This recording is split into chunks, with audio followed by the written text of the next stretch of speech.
agency spends much of its time and resources trying to understand what we call known unknowns.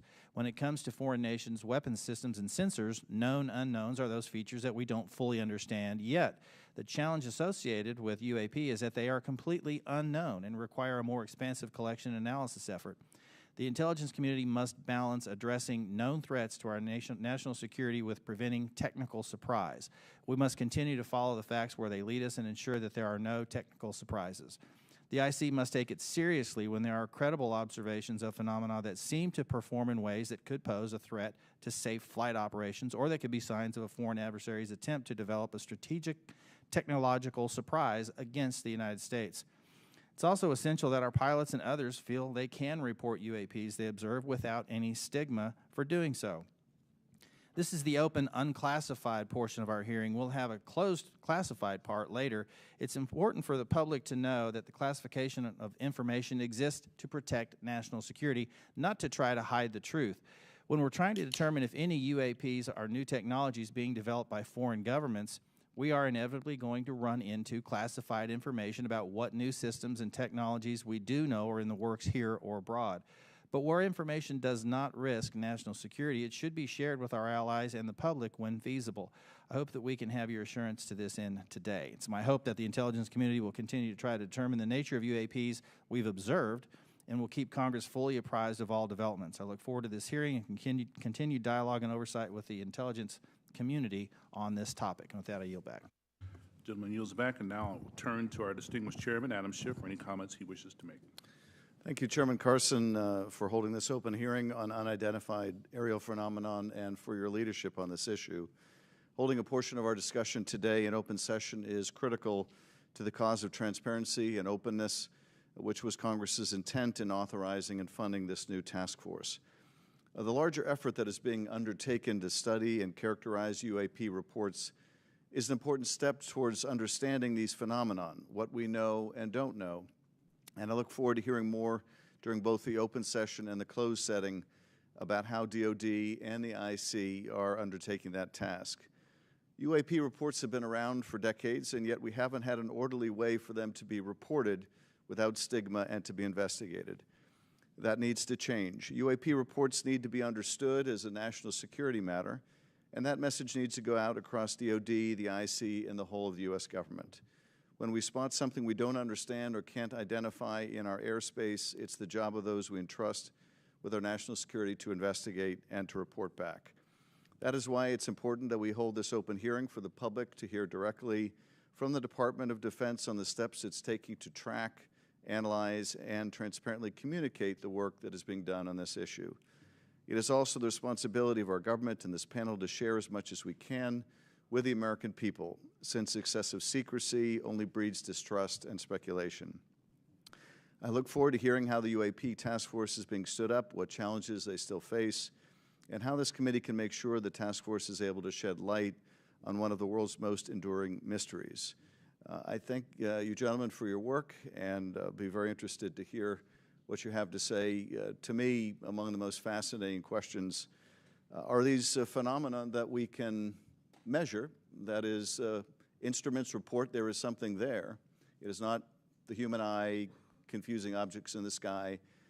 There is something there, measurable by multiple instruments, and yet it seems to move in directions that are inconsistent with what we know of physics or science more broadly. And that to me poses questions of tremendous interest and as well as potential national security significance. So we look forward to hearing what you're able to report to us today in open session, and I want to thank Chairman Carson again for his extraordinary leadership on this issue, and I yield back.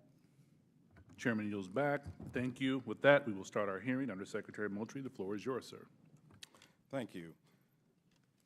Chairman Schiff, Committee Chairman Carson, Ranking Member Crawford, distinguished members of the subcommittee, it's a privilege to be here with you today to address your questions regarding unidentified aerial phenomenon, or UAP. I'm pleased to be joined by Mr. Scott Bray, the Deputy Director of Naval Intelligence, who will speak to the Navy's Unidentified Aerial Phenomenon Task Force, which laid the foundation for the efforts we will discuss today. First, I'd like to thank Congress for supporting the Department's UAP efforts. The NDAA for fiscal year 2022 has helped us to establish a dedicated office to oversee processes and procedures for the timely collection, processing, analysis, and reporting of UAP-related data. What are UAP? Put simply, UAP are airborne objects that, when encountered, cannot be immediately identified. However, it is the Department's contention that by combining appropriately structured, collected data with rigorous scientific analysis, any object that we encounter can likely be isolated, characterized, identified, and if necessary, mitigated. We know that our service members have encountered unidentified aerial phenomena, and because UAPs pose potential flight safety and general security risks, we are committed to a focused effort to determine their origins. Our effort will include the thorough examination of adversarial platforms and potential breakthrough technologies, U.S. government or commercial platforms, allied or partner systems, and other natural phenomena. We also understand that there has been a cultural stigma surrounding UAP.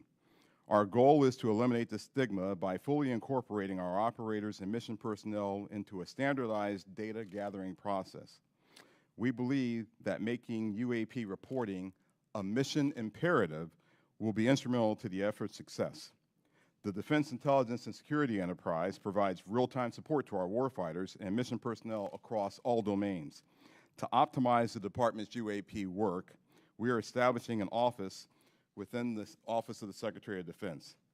That office's function is clear: to facilitate the identification of previously unknown or unidentified airborne objects in a methodical, logical, and standardized manner. These goals will ensure that we are working closely with operational personnel on training and reporting requirements, developing data and intelligence requirements, standardizing and integrating processes and procedures for collection, operational surveillance, analysis, and reporting, leveraging our research and development capabilities to improve detection, characterization, and identification of UAPs, developing mitigating solutions and procedures, and identifying strategy and policy solutions. This effort will maximize collaboration and build upon already existing relationships with the Office of the Director of National Intelligence, the FAA, DHS, and the FBI. We are also committed to strong partnerships with the Department of Energy, NOAA, the DEA, NASA, and the national labs, and just as importantly, our international partners and allies. With regard to the importance of transparency, the Department is fully committed to the principle of openness and accountability to the American people. However, we are also mindful of our obligation to protect sensitive sources and methods. Our goal is to strike that delicate balance, one that enables us to maintain the public's trust while preserving those capabilities that are vital to the support of our service personnel. In closing, the Department is committed to this effort and welcomes the challenge. We thank you for your committed support and look forward to your questions.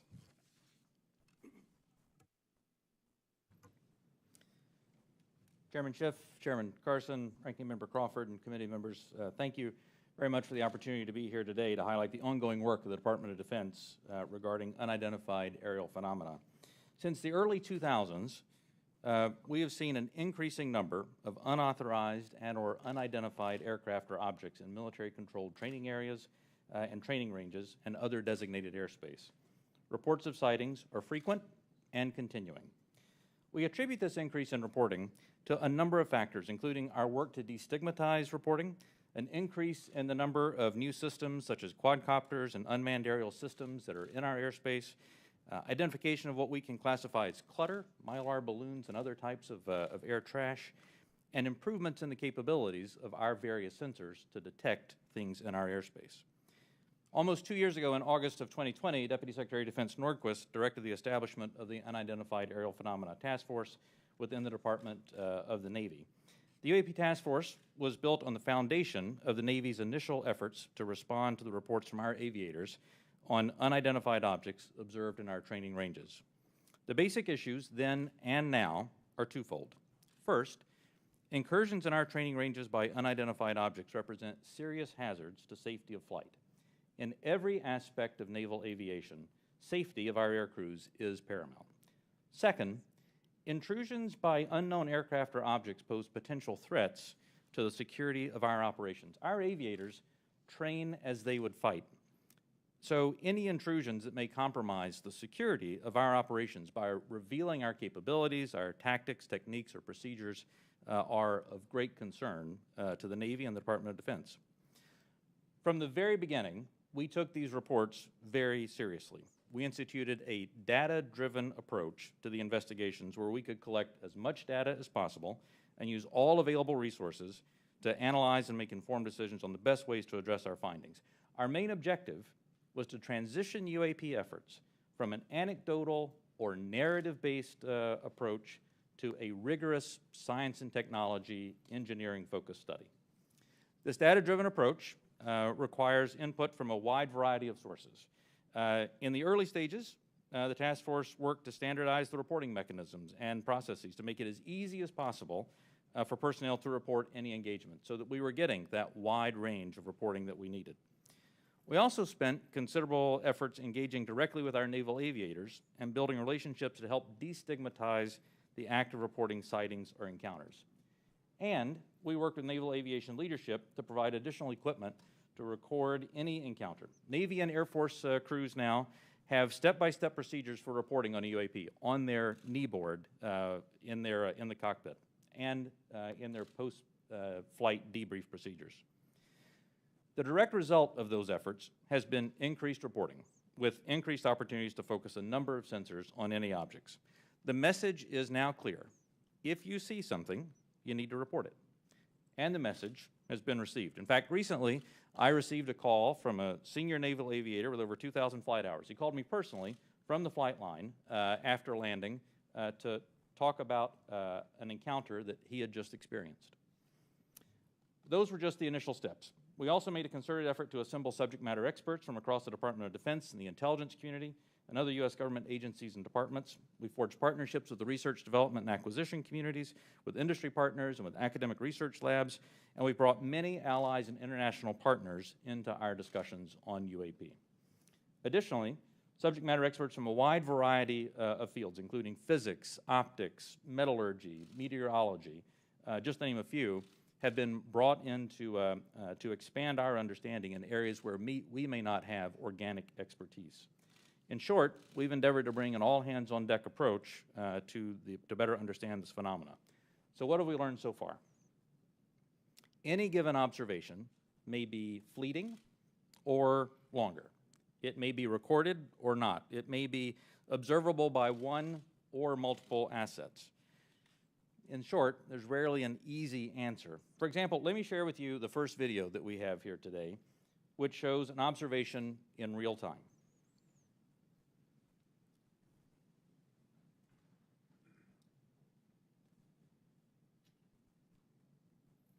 There it was. That's, in many cases, that's all that a report may include.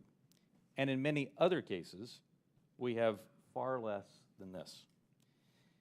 As we detailed in both the unclassified and classified versions of the preliminary assessment released by the Office of the Director of National Intelligence last June, this often limited amount of high-quality data and reporting hampers our ability to draw firm conclusions about the nature or intent of UAP. As detailed in the ODNI report, if and when individual UAP incidents are resolved, they likely fall into one of 5 potential explanatory categories: airborne clutter, natural atmospheric phenomena, U.S. government or U.S. industry developmental programs, foreign adversary systems, or a other bin that allows for a holding bin of difficult cases and for the possibility of surprise and potential scientific discovery. We stand by those initial results. Since the release of that preliminary report, the UAP Task Force database has now grown to contain approximately 400 reports. The stigma has been reduced. We've also made progress in resolving the character of a limited number of UAP encounters. For example, let me show you a couple of another video and image taken years apart in different areas. In this video, U.S. Navy personnel recorded what appears to be triangles, some flashing, recorded several years ago, off the coast of the United States. This was recorded while the U.S. Navy ship observed a number of small unmanned aerial systems in the area. And importantly, the video was taken through night vision goggles with a single lens reflex camera. These remained unresolved for several years.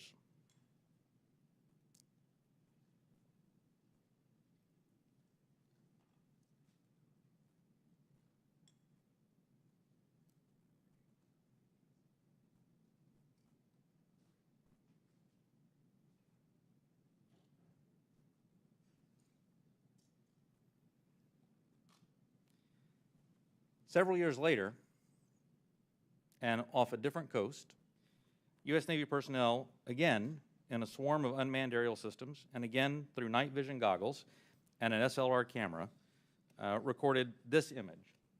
But this time, other U.S. Navy assets also observed unmanned aerial systems nearby, and we're now reasonably confident that these triangles correlate to unmanned aerial systems in the area. The triangular appearance is a result of light passing through the night vision goggles and then being recorded by an SLR camera. Now, I don't mean to suggest that everything that we observe is identifiable, but this is a great example of how it takes considerable effort to understand what we're seeing in the examples that we are able to collect. In this example, we accumulated sufficient data from 2 similar encounters from 2 different time periods in 2 different geographic areas to help us draw these conclusions. That's not always the case, though. We recognize that that can be unsatisfying or insufficient in the eyes of many. This is a popular topic in our nation, with various theories as to what these objects may be and where they originate.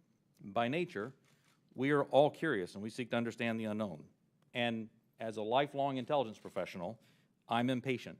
I want immediate explanations for this as much as anyone else. However, understanding can take significant time and effort. It's why we've endeavored to concentrate on this data-driven process to derive fact-based results. And given the nature of our business, national defense, we've had to sometimes be less forthcoming with information in open forums than many would hope. If UAP do indeed represent a potential threat to our security, then the capabilities, systems, processes, and sources we use to observe, record, study, or analyze these phenomena need to be classified at appropriate levels. We do not want potential adversaries to know exactly what we're able to see or understand, or how we come to the conclusions we make. Therefore, public disclosures must be carefully considered on a case-by-case basis.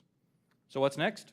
We're concentrating on a seamless transition to the new organization, and future analysis of complicated issues of UAP issues will greatly benefit from the infrastructure, the process, and the procedures that we've developed to date. I'm confident that the task force, under Navy leadership, has forged a path forward that will allow us to anchor assessments in science and engineering by anecdotal evidence. We remain committed to that goal, as I know the USDI organization does as well. So thank you very much for your interest and continuing support for the UAP Task Force. The team's made a lot of progress, but we really are just establishing the foundation for the more detailed analysis that's yet to be done. And with your continued support, we can sustain that momentum necessary to produce data-centric analysis and understanding of the phenomena. I look forward to your questions. Thank you. Thank you, Mr. Bray. This is the 3rd version of this task force, and to be frank, one of Congress's concerns is that the executive branch and administration, both parties, has been sweeping concerns about UAPs under the rug by focusing on events that can be explained and avoiding events that cannot be explained. What can you say to give the American people confidence that you aren't just focusing our attention on low-hanging fruit with easy explanations? Congressman, I'll start, and then Mr. Bray, please feel free to weigh in.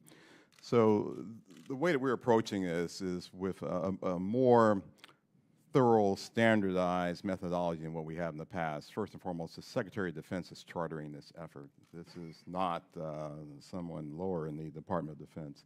And he has assigned that task to the Office of Secretary of Defense, the Undersecretary for Intelligence and Security, that's me, because I'm responsible for looking at intelligence matters, I'm responsible for security matters. This is potentially both.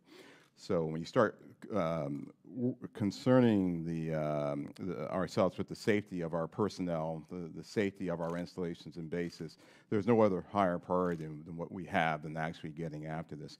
And as you have stated, we have been assigned that task to actually stand up an office, the AIM-SOG, which I believe the name, sir, will likely change. But we have moved forward in terms of moving to establish that office. We have, as of this week, picked a director for that effort, a very established and accomplished individual. We've identified spaces. We've worked with personnel across the Department of Defense with the services, and we've worked with the IC, which is on board in helping us work through this standardized methodology for now, bringing in data, analyzing that data, and reporting that data in the appropriate method and appropriate means so we can either get it to our service personnel to ensure their safety, or get it to you and the Congress and to the public to ensure that you have oversight to what we're doing. So, chartered by the Secretary of Defense, standardized, and really a methodical approach is something that we're doing that has not been done before. Can we get some kinds of assurances that your analysts will follow the facts where they lead and assess all hypotheses? Absolutely. So we're open to all hypotheses. We're open to any conclusions that we may encounter. Quickly, before I pass it to the ranking member and Chairman Schiff, I want to thank you both for taking the time, and I had a good time meeting with you last week, Director Moultrie, Undersecretary Moultrie. It's fair to say that you are a science fiction fan, is that correct? It is fair to say that I am an inquisitive mind who has spent 40 years in the intelligence field and has focused on both science and science fiction. That is fair. Could you tell us about it? Yeah, well, look, my generation grew up looking at space sagas and the Apollo program. So all of us who grew up in the 60s were just thrilled by watching our first astronaut land on the moon. That was a momentous occasion. To people who were of different generations, some of them didn't believe that it happened. I still have relatives and friends who don't believe it happened, right? Science fiction to them. But to us, it was, no, that's the progress that we've made. And so I was enthralled by that, and I've taken that to heart. I enjoy the challenge of what may be out there. I have mentioned to you that, yes, I have followed science fiction. I have gone to conventions, even. I'll say it on the record. Got to break the ice somehow. But, you know, I have done that, right? But there's nothing wrong with that. Don't necessarily dress up, but I do, you know, I do believe that it's important to show that the Department of Defense has, you know, we have character, and we're people just like you, just like the American people. We have our inquisitiveness. We have our questions. We want to know what's out there as much as you want to know what's out there. We get the questions not just from you, we get it from family members, and we get them night and day, not just in committee hearings. So finding what's out there is important. But first and foremost, it's important for us to do that so that we can ensure that our people, our personnel, our aviators, our bases and installations are safe. And then that curiosity factor is something else that we just want to know, because that's the human race. It's just, you know, that insatiable desire to know. Thank you, sir. Ranking Member Crawford. Mr. Moultrie, you said you don't necessarily dress up. That wasn't a real strong statement. Gentlemen, thank you for being here today. We appreciate it. And thank you, Mr. Moultrie, for breaking the ice the way you did. Appreciate that.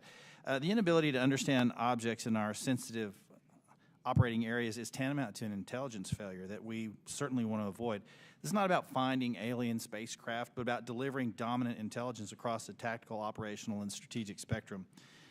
So my question is, how can AIM-SOG lead to prevention of intelligence surprises? Sure, I'll start with that. So the goal of our effort is to integrate it into what we already do on a normal basis, which is look for the unknowns, Congressman, as you stated in your opening remarks, across all domains. So we've been doing this for decades. We've been looking at the space domain, looking at space objects, looking at space weather, looking at space phenomena. We've been looking at things in the air domain, and we, as you know, and I'll talk more about this in classified session, but we have a very concerted effort to understand adversarial platforms and adversarial developmental programs. And we do that also in the ground domain, and of course we're very interested in what happens in the underwater or sea domain, if you will, subsurface domain. So if there are objects that our aviators or air crews are encountering in this air domain, and their sensors are discovering or detecting some of these objects, we want to just bring that in to the normal process that we have for identifying unknown unknowns. We want to make sure we have the intelligence requirements that allow us not only to look at that event from the time that it occurs forward, but maybe retrospectively we want to go back and see if we can get to the left of that event to say, was there some developmental program that we, to get to your technical surprise issue, sir, that we should have known about? And if so, how do we put that intelligence requirement in place to ensure that we are following an adversarial development or any other development that may be out there? So that's what we want to do in terms of normalizing this and bringing it into the normal process of how we identify unknown unknowns. So you mentioned fidelity, and I think it's important to talk about the relationship from the Navy as the lead agency on this. How do you interact with Space Force, Air Force to create that degree of fidelity? We're talking about sensors and so on, and I guess where I have some concerns that many of the images that we see commonly in this committee and even in open source, the resolution and the clarity that would allow a robust technical intelligence analysis is challenging. So is AIMSOG prepared to address the quality and quantity of data collected on UAP to advance intelligence collection, and do you have the adequate sensors you need to collect that high-quality data? One of the lines of effort that we have is looking at our sensor capabilities and to understand whether or not, as the video showed that Mr. Bray displayed, sometimes it's very fleeting data that we have on some of these objects, and we want to make sure that, one, our systems are calibrated to actually be able to collect on the objects. You know, our sensors today they're calibrated for specific things. We want to make sure they're calibrated for things of this nature, things of this size, things of this velocity, if I can use that term. We want to make sure that once we have that data is stored in some standardized method that we can then extract and that we can feed into our system real time. So we do not want this to take some prolonged period of time for us to get that data. But our goal is absolutely to have that high fidelity information that we get from all sensors, and we want to be able to integrate that with what we may have off of ground-based sensors. So whatever we may have on a platform, whatever we may have on the ground, whatever we may have from other sensors that we may have in different domains, we want to be able to integrate that all and get this integrated picture as we would, as I said, with any other unidentified objects or things that we are tracking as a part of our normal intelligence responsibilities. Thank you. Last question, Mr. Bray, if you would. I'm a Navy pilot. I've encountered a UAP. Walk me through the reporting protocol once I see something that I think needs reported. The first thing that aviator would do after landing as a part of their normal debriefing is they would contact their intelligence officer. Their intelligence officer would then walk them through first filing a data preservation to ensure that that whatever sensor data may be on the aircraft, that we preserve that so that it's available for later analysis. Second, they would actually fill out a form that includes details like where they were operating, altitudes they were operating, speeds, what they observed, whatever sensor data they may have recorded from that.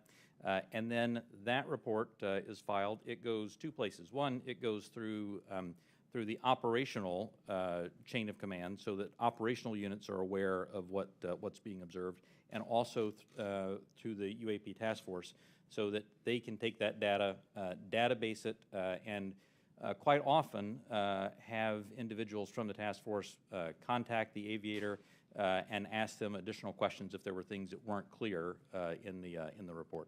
That then goes into a database where we begin to compare it with other observations that we have, again, comparing for locations, comparing for altitudes, speeds, shapes, if any RF emissions were detected from the platform, all of that, so that we can try to reach some conclusions on that. Thank you. Yield back. Gentleman yields back. Chairman Schiff. Thank you, Mr. Chairman. Mr. Bray, can you rerun that first image? It looked like it was outside of a plane window. And if you wouldn't mind going up to the screen and tell us what we're seeing. Not that you can necessarily tell us what we're seeing, but Right. explain what we should be looking at in that first image. Absolutely. And Alexi, what I'll ask is if you can stop it at a certain point.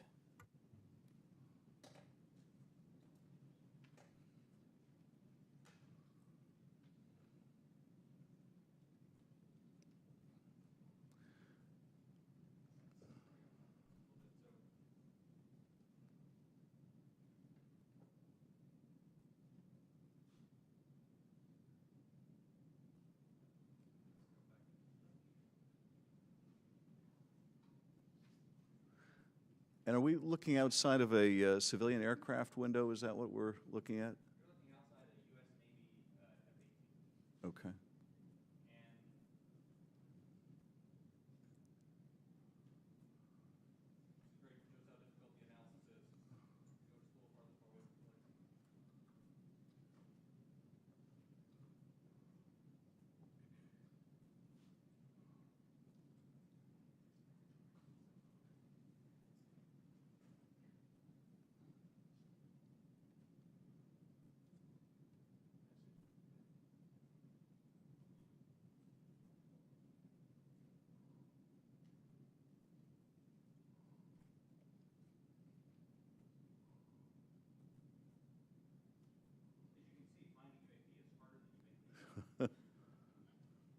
What you'll find eventually on this, when we find the right frame, is for literally about one frame here is a spherical object that passes right through here, passes right through there because the aircraft is moving pretty fast in this direction with the flyby of it. And it is a, Is that it right there? that is it. There we go, off in the distance. Can you point to the screen again what we're supposed to be looking at?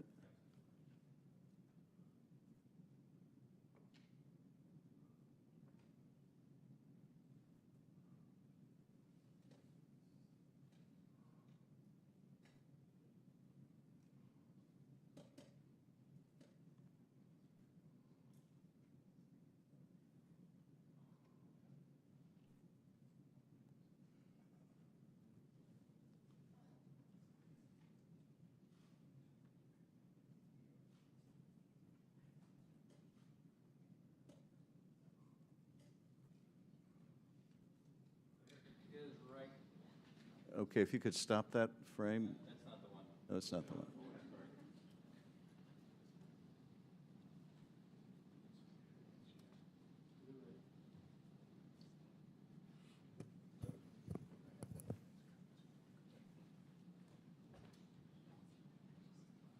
Alexi, just push play. Let's see if.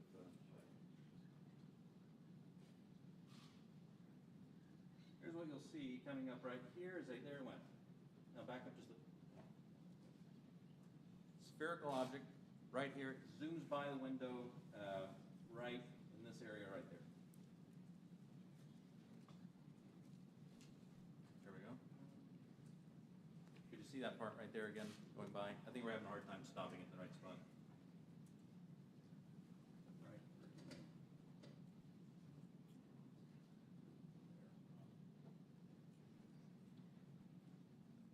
Okay. So as you can see, it's difficult, and I think a part of the issue here is the laptop we're working with is not as easy for stopping that video in the right spot. We'll describe what we have seen in that.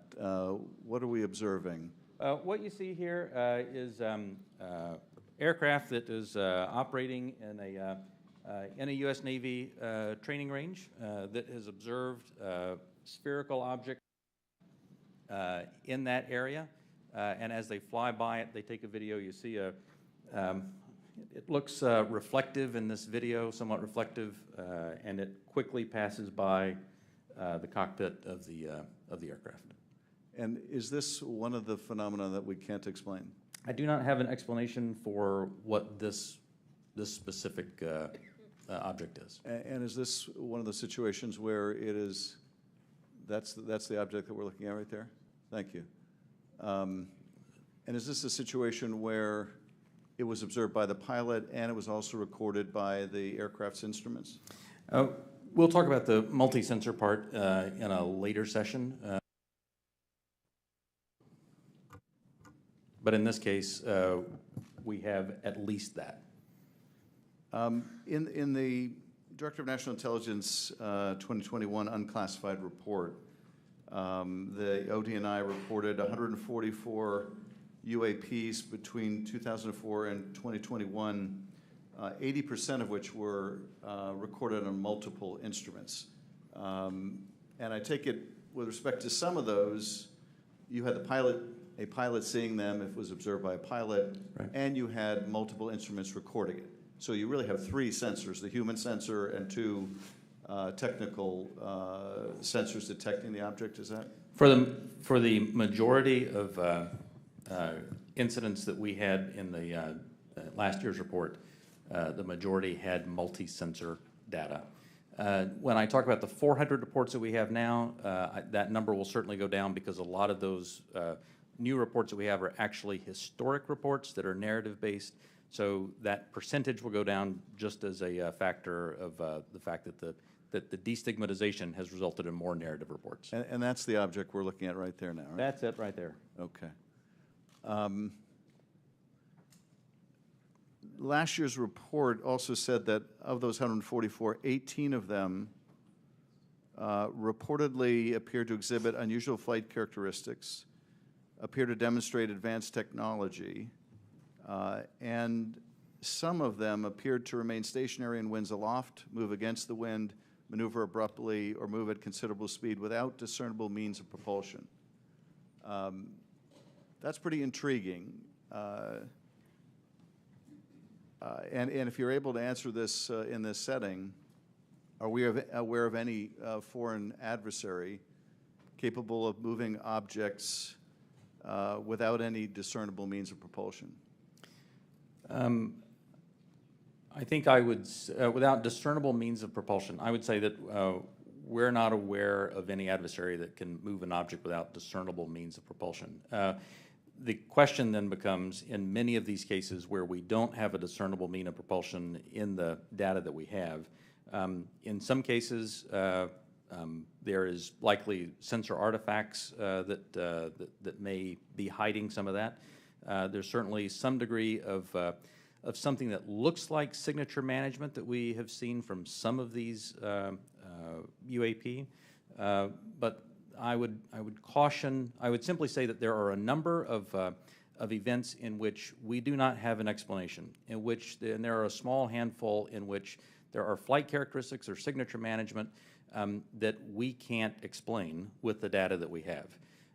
We'll continue. Those are obviously the ones that are of most interest to us. Earlier, when we asked about how you avoid technological surprise, the biggest way you avoid technological surprise is by collecting this type of data and by, importantly, calibrating the assumptions that you go into with how you do that analysis. I'll tell you, within the UAP task force, we have one basic assumption, and that is that generally speaking, our sensors operate as designed. And we make that assumption because many times these are multi-sensor collections. We make no assumptions about the origin of this or that there may or may not be some sort of technology that we don't understand. That's, I think, the key to avoiding technological surprises, by calibrating those assumptions. And finally, with respect to the second two videos showing the small triangles, the hypothesis is that those are commercial drones that, because of the use of night vision goggles, appear like triangles. Is that the operating assessment? Some type of drone, some type of unmanned aerial system, and it is simply that light source resolves itself through the night vision goggles onto the SLR camera as a triangle.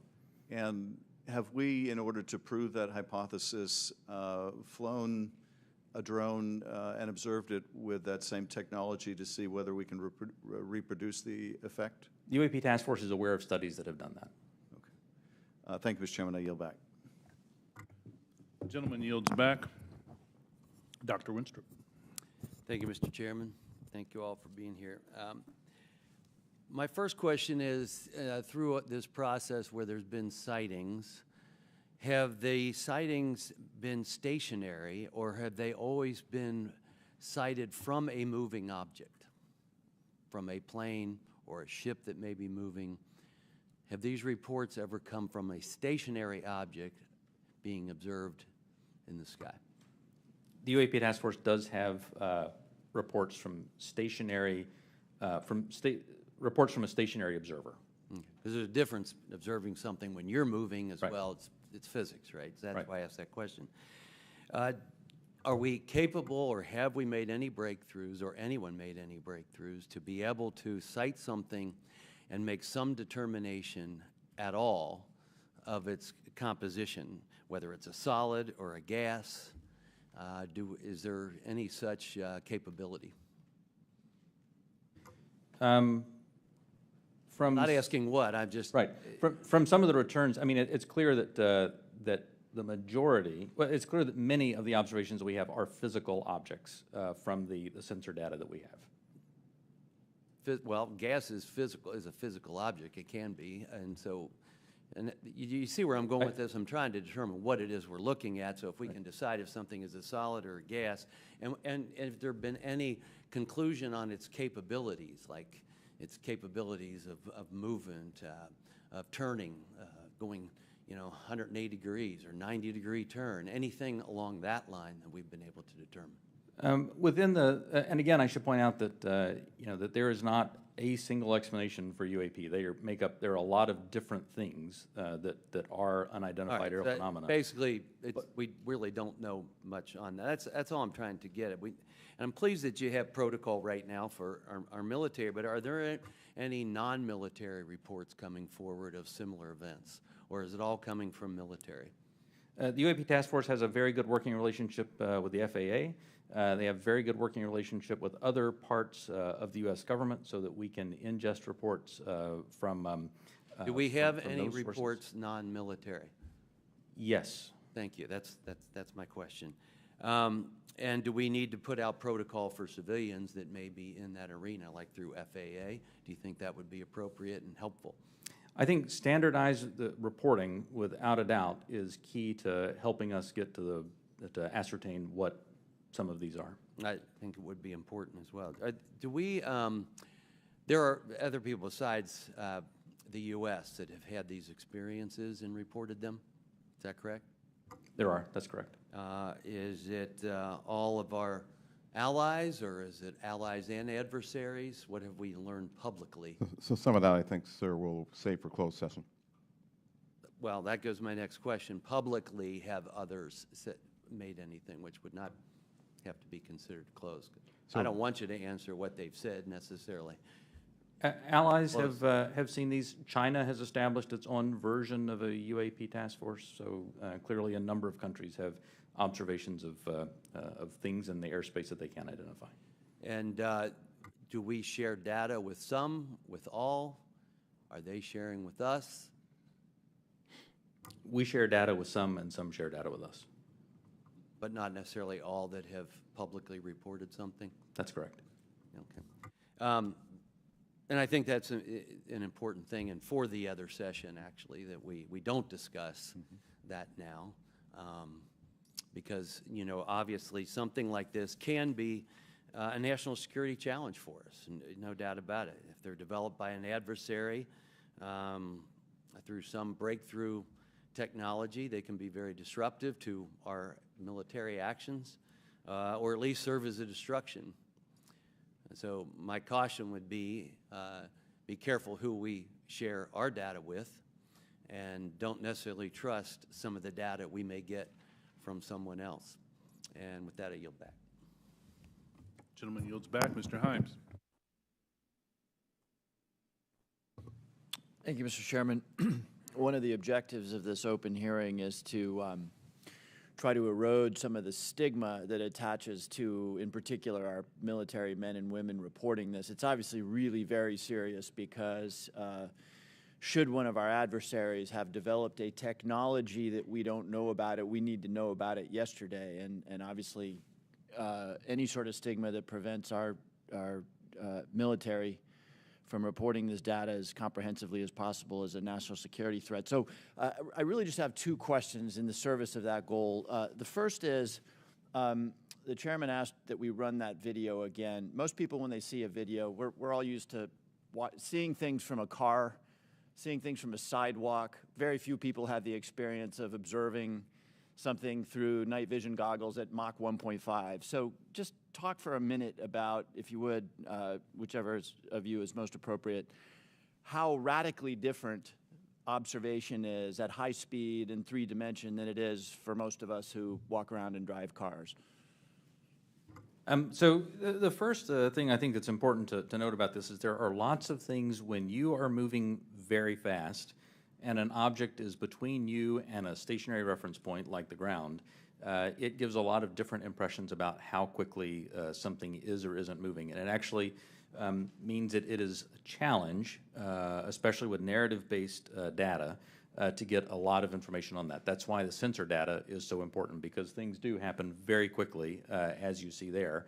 And sometimes things that happen very quickly, something may be moving very slow. That aircraft is moving quite fast. How fast that object is moving that goes by is probably very slow.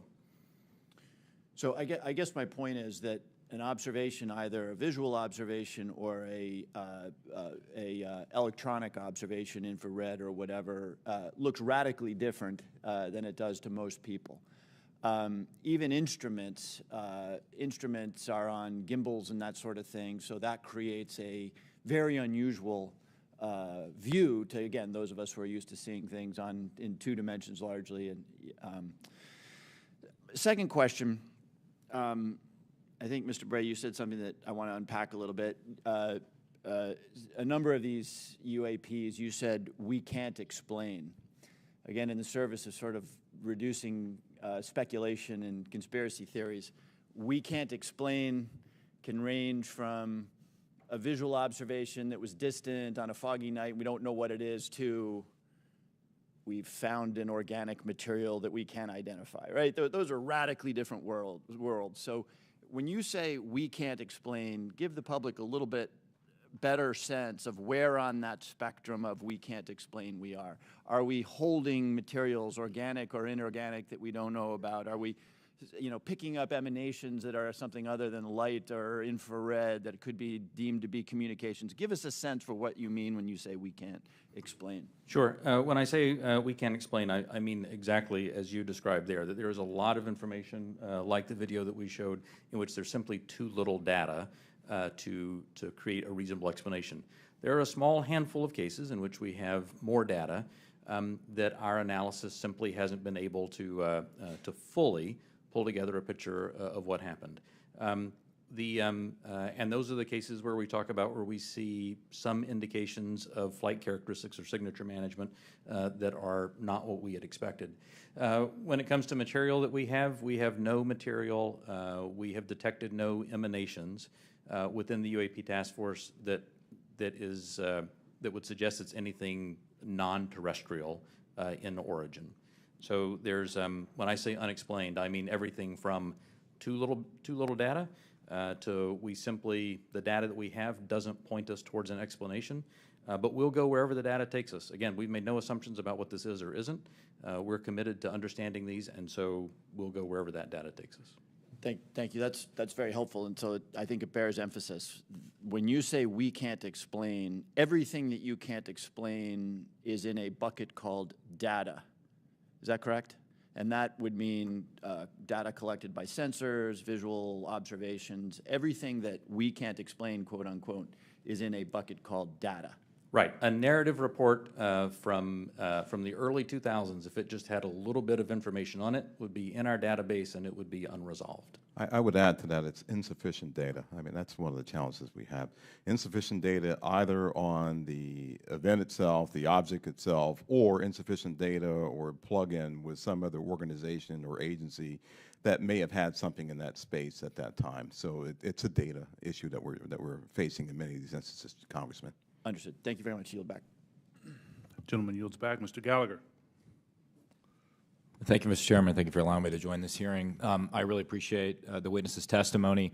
Mr. Moultrie, as the chairman mentioned, DoD had an initiative to study UFOs in the 1960s called Project Blue Book. It's also been well reported in our briefing and in other places that we have more recent projects, specifically ATIP. Could you describe any other initiatives that the DoD or DoD contractors have managed after Project Blue Book ended and prior to ATIP beginning? Did anything also predate Project Blue Book? So I can't speak to what may have predated Project Blue Book. I mean, of course, there's Roswell and all these other things that people have talked about over the years. I'm familiar with Blue Book. I'm familiar with ATIP. I haven't seen other documented studies that have been done by DOD in that regard. So you're not aware of anything in between Project Blue Book and ATIP? I'm not aware of anything that's official that was done in between those two. Okay. Hasn't been brought to my attention. Okay. Additionally, are you aware of any other DOD or DOD contract programs focused on UAPs from a technological engineering perspective? And by that I mean, are you aware of any technology initiatives focused on this topic other than initiatives focused on the individual case investigations? I'm not aware of any contractual programs that are focused on anything related to this other than what we are doing in the Navy Task Force and what we are about to launch in terms of our effort. Same question for you, Mr. Bray. Same answer, not aware of anything outside what we are doing in the UAP Task Force. So just to confirm, you're not aware of any technology or engineering resources that have been focused on these efforts besides what we've mentioned today? Once again, I'll say no contractual or programmatic efforts that are involved. The reason why I qualify it that way, let me qualify it that way. I can't speak to what people may be looking at in the department. Somebody says, I'm looking at something that may be unidentified, and I can't speak to that. I speak to official programs that we have on the record. It's also been reported that there have been UAP observed and interacting with and flying over sensitive military facilities, particularly, and not just ranges, but some facilities housing our strategic nuclear forces. One such incident allegedly occurred at Malmstrom Air Force Base, in which 10 of our nuclear ICBMs were rendered inoperable. At the same time, a glowing red orb was observed overhead. I'm not commenting on the accuracy of this. I'm simply asking you whether you're aware of it and whether you have any comment on the accuracy of that report. Let me pass that to Mr. Bray, if you've been looking at UAPs over the last 3 years. That data is not within the holdings of the UAP Task Force. Okay, but are you aware of the report, or that the data exists somewhere? I have heard stories. I have not seen the official data on that. So you've just seen informal stories, no official assessment that you've done or exists within DOD that you're aware of regarding the Malmstrom incident? All I can speak to is what's within my cognizance of the UAP Task Force, and we have not looked at that incident. Well, I would say, it's a pretty high-profile incident. I don't claim to be an expert on this, but that's out there in the ether. You're the guys investigating it. I mean, who else is doing it? If something was officially brought to our attention, we would look at it. There are many things that are out there in the ether that aren't officially brought to our attention. So how would it have to be officially brought to your attention? I'm bringing it to your attention. Sure, so, this is pretty official. Sure. So we'll go back and take a look at it, but generally there is some authoritative figure that says there is an incident that occurred. We'd like you to look at this. But in terms of just tracking what may be in the media that says that something occurred at this time, at this place, there are probably a lot of leads that we would have to follow up on. I don't think we are resourced to do that right now. Well, I don't claim to be an authoritative figure, but for what it's worth, I would like you to look into it. And sure. If for no other reason, you could dismiss it and say this is not worth wasting resources on. Will do. And then finally, are you aware of a document that appeared around 2019, sometimes called the Admiral Wilson Memo or EW Notes Memo? I am not. You're not. I'm not personally aware of that. Okay. This is a document in which, again, I'm not commenting on the veracity. I was hoping you would help me with that, in which a former head of DIA claims to have had a conversation with the Dr. Eric Wilson and claims to have sort of been made aware of certain contractors or DoD programs that he tried to get fuller access to and was denied access to. So you're not aware of that? I'm not aware, Congressman. In my 10 seconds remaining, then, I guess I just would ask, Mr. Chairman, unanimous consent to enter that memo into the record. Without objection. Thank you, Mr. Chairman. Appreciate it. Mr. Krishnamurthy. Thank you, Mr. Chair, and thank you to both of you for appearing today and for your public service. First question is, there have been no collisions between any U.S. assets and one of these UAPs, correct? We have not had a collision. We've had at least 11 near misses, though. And maybe we'll talk about those 11 near misses or any place where there's close proximity. I assume, or tell me if I'm wrong, there's been no attempt, there's no communications or any kind of communication signals that emanate from those objects that we've detected, correct? That's correct. And have we attempted to communicate with those objects? No. So we don't even put out a alert saying, you know, U.S. Identify yourself. You are, you know, within our flight path or something like that. We haven't said anything like that. We've not put anything out like that. Generally speaking, you know, for example, in the video that we showed earlier, it appears to be something that is, you know, unmanned. Appears to be something that may or may not be in controlled flight, and so we've not attempted any communication with that. Okay, so, and I assume we've never discharged any armaments against a UAP, correct? That's correct. How about wreckage? Have we come across any wreckage of any kind of object that has now been examined by you?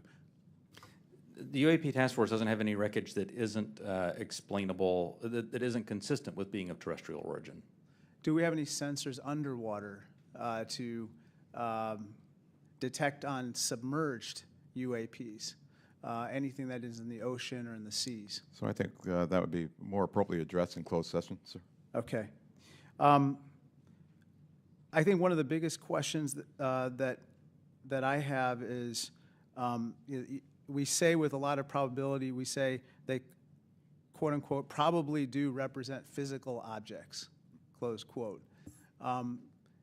When we say probably, is that because we cannot conclusively say that they are physical objects? In the task force report, when I say probably represent physical objects, most of them represent physical objects. There could be some that are more of a meteorological phenomena, something like that, that may not be a physical object in the sense that most people think of something you could go up and touch. But the ones where you say most of them represent physical objects, can you say that they are definitely, like with 100% certainty, that they are physical objects? I can say with certainty that a number of these are physical objects. Okay, so we can't rule out that some of them may not be physical objects. So, some certainly could be a sensor anomaly or something like that. Some could be. Now, how about with regard to UAPs? We've talked about UAPs on training areas, but obviously there's some sensor bias. I would think we put sensors in training areas.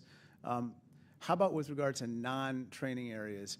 Do we track what's in open source and what civilians and others have tracked? And have we found similarities to what they've observed in terms of UAPs in non-training areas to the ones that are in training areas?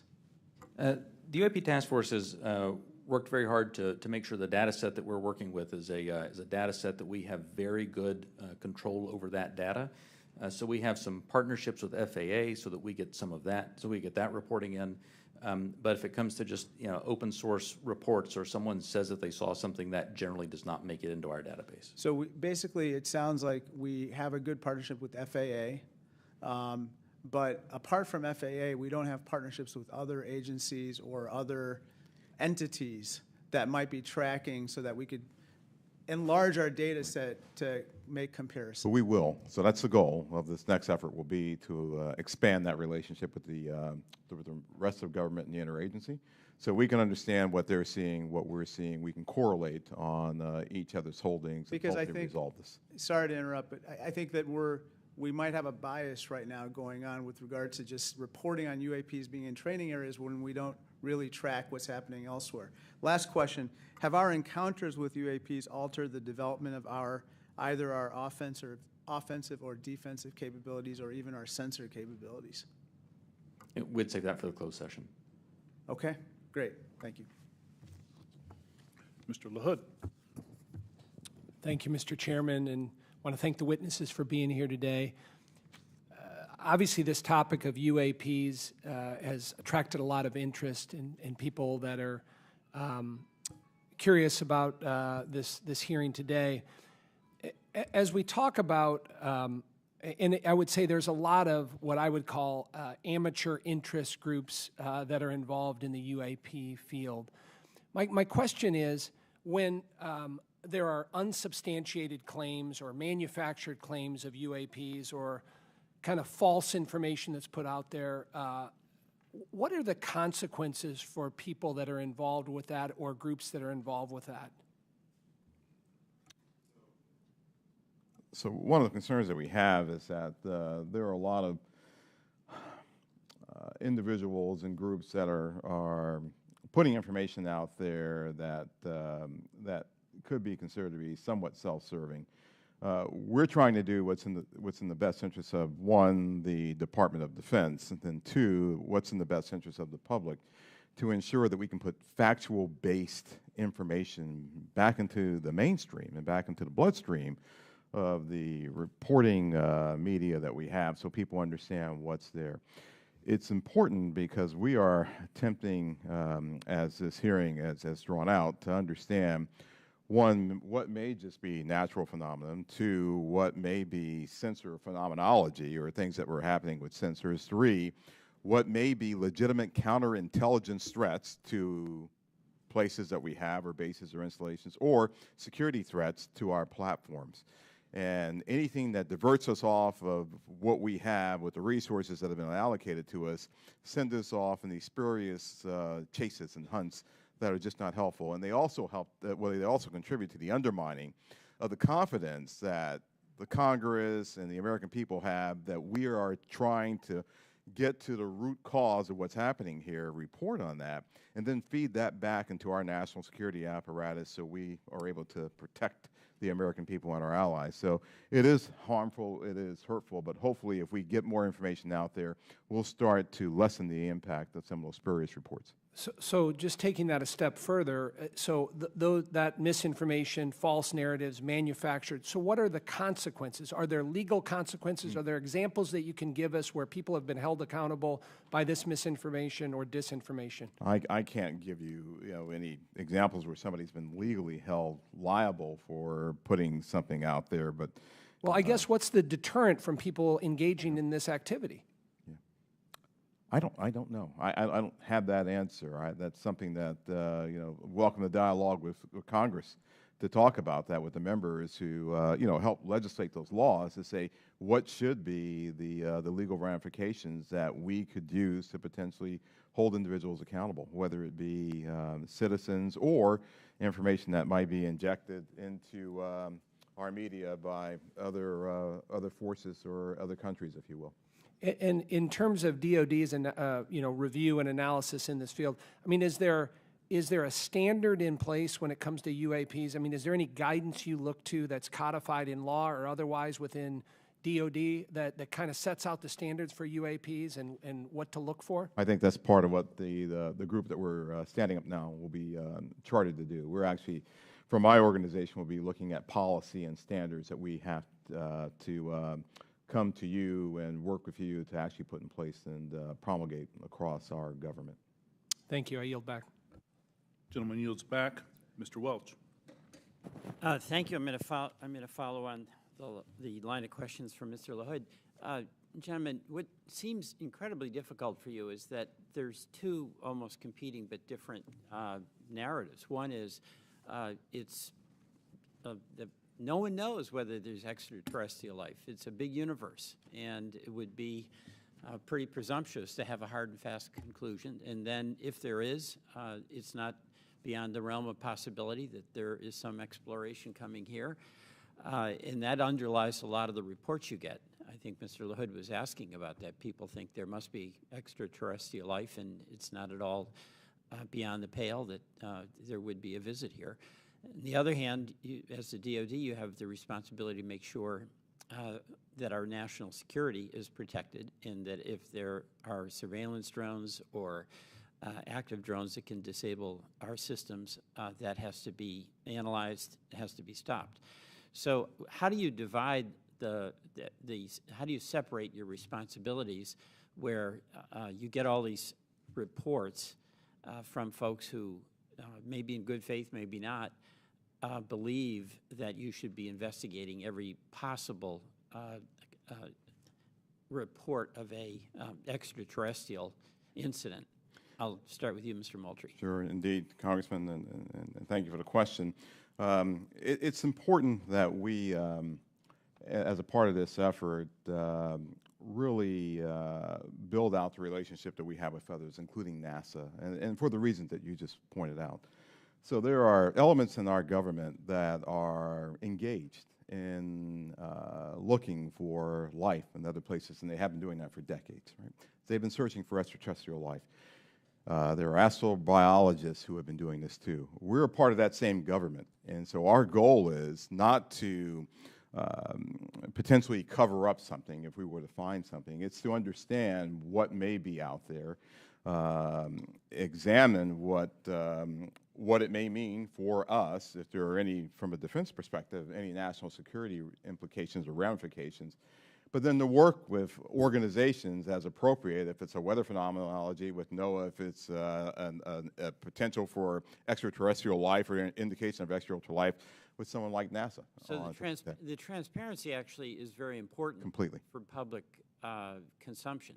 Completely. But we're going to have a classified briefing, and without going into the details of what kinds of secrets that we can't share here, what is it?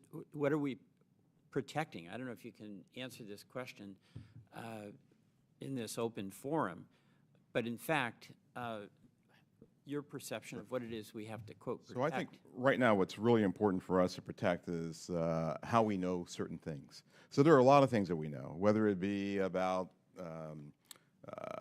the thinking of other leaders around the world, the weapon systems that are being developed, or how we detect things that may be threats to us.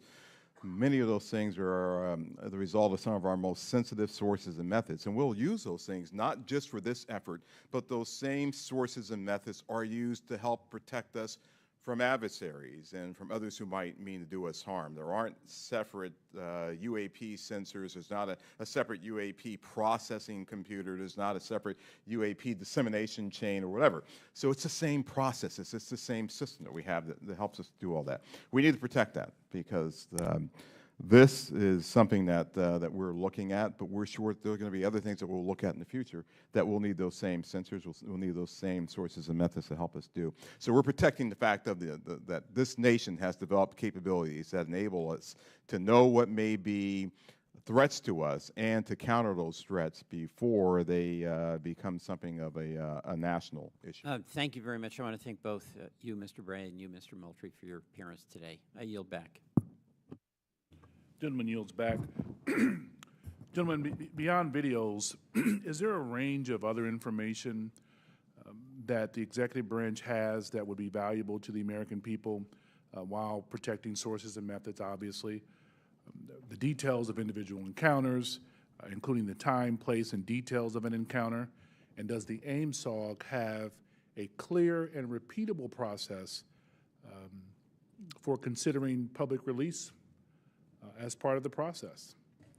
Chairman Carson, the and do you commit to building that process if it's not in place? the UAP Task Force, the security classification guide that the UAP Task Force has been operating under that I approved really was meant to protect those sources and methods and meant to protect any knowledge that an adversary intelligence entity may gain from understanding what we're tracking, how we track it, or when we're tracking it, or if we're not. And so that has been an important piece in the balance between transparency and preserving our warfighting advantage, because the U.S. military does train as it would fight.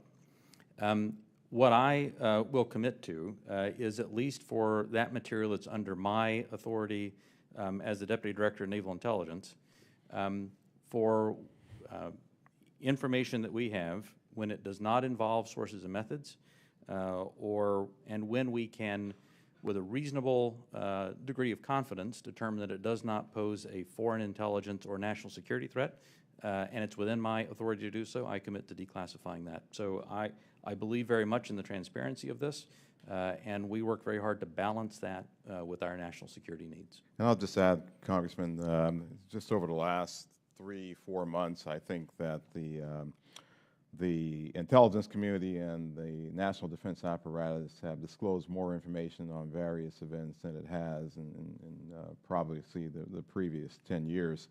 You have our commitment to work closely with the Director of National Intelligence and others in the declassification and downgrading of intel apparatus to ensure that we can get whatever information that we can out to the American people and to the public writ large. Greatly appreciated, sir. Ranking Member Crawford. Thank you, Mr. Chairman. Representative Stefanik is en route, I believe, just real quickly, but in the interim, if you'll indulge me, I just have a couple of real small questions. One is, do we have an example? Can you cite a specific example of an object that can't be explained as having been human-made or natural? I mean, the example that I would say that is still unresolved, that I think everyone understands quite well, is the 2004 incident from Nimitz. We have data on that, and it simply remains unresolved. Does not mean it resolves to being something, right, that is easily explainable or obviously it resolves to being something that is difficult to explain. But I can't point to something that definitively was not man-made, but I can point to a number of examples in which remain unresolved. Gotcha. With regard to videos that have appeared in open source channels, for example, the Tic Tac video, does AIMSOG maintain control of videos, and how do you prevent leaks of potentially classified videos or other material? So the AIMSOG, as we establish that organization, we will have a process for classified and compartmented holdings, and we will find a way of getting positive control over those. We have our sensitive access programs and special access programs that allow us to put what we call SAPs around things, and then there's controlled access programs that allow us to put caps around things. So we'll have that in place. Our goal will be ensuring that we're sharing that with the appropriate analysts and the appropriate exploiters, if you will, who can look at that data too. What we don't want to do is bring something into a DoD database or a DoD holding and then have so many wrappers around it, it's not available to those who really need to look at it and to exploit it. And that's one of the reasons we're establishing relationships with the interagency, with the IC and others to be able to do that, sir. But we will do our best to maintain positive control over the materials that we have within our holdings. Thank you. Chairman Schiff. Thank you, Mr. Chairman. Just going back to the 2021 report, under the category of UAP appear to demonstrate advanced technology, those 18 incidents in which some of the UAP appear to remain stationary, winds aloft, move against the wind, maneuver abruptly, or move at considerable speed without discernible means of propulsion. It goes on to say, in a small number of cases, military aircraft systems processed radio frequency energy associated with UAP sightings. I couldn't tell from that whether that small number of cases was a part of the subset of 18. That is, among the 18 which appeared to move with unusual pattern or flight characteristics, did some of those also emit radio frequency energy? I would have to check with our UAP task force on that. I believe, without getting into specifics that we can do in the closed session, at least some that we have detected RF emissions from were not behaving oddly otherwise. And the significance of measuring that radio frequency energy is what? That we suspect that this was some form of aircraft in which there were radio transmissions? The biggest thing that you're looking for there is any indication of an effort to jam whatever sensors that we may have looking at it. But I would also add to that radio frequency, as you know, Congressman, is used to control various platforms too. So the fact of emanations coming off of any platform, whether it be a UAV or another platform, could be radio frequency activity related to that entity transmitting out or something transmitting to that platform. And of course, we have a sensitivity with our airborne platforms of picking it up, which is one of the reasons that we try to prevent people from using their cell phones on airplanes and things like that. It's very sensitive to RF emanations. So that's a part of what we'll be looking at in the AIMSOG. What is this? Is this something that we can collect on, and can we start to characterize the signaling environment around the emanations that may be coming off of some of these UAPs? So that energy then that was recorded could be either an effort to jam, or it could be an effort to control a UAV, or any other communication with that craft. I would say that's accurate. Right. Thank you, Mr. Chairman. Thank you, Chairman. As the ODNI report makes clear, one possible explanation for UAPs is that we are detecting U.S. aircraft, either secret air programs or even test prototypes. I won't ask you in this setting, obviously, to describe any secret DoD programs. That said, I do want to make sure the U.S. government isn't chasing its own tail. Firstly, do you have a clear and repeatable process to check with compartmented programs about whether a UAP sighting is attributable to a U.S. aircraft? Secondly, does the AIMSOG staff have the clearances and read-ons that they need to investigate all of these incidents? And thirdly, when your staff cannot be read on, are your questions to those who are read on even being answered? So I'll start, and then I'll pass that to Mr. Bray.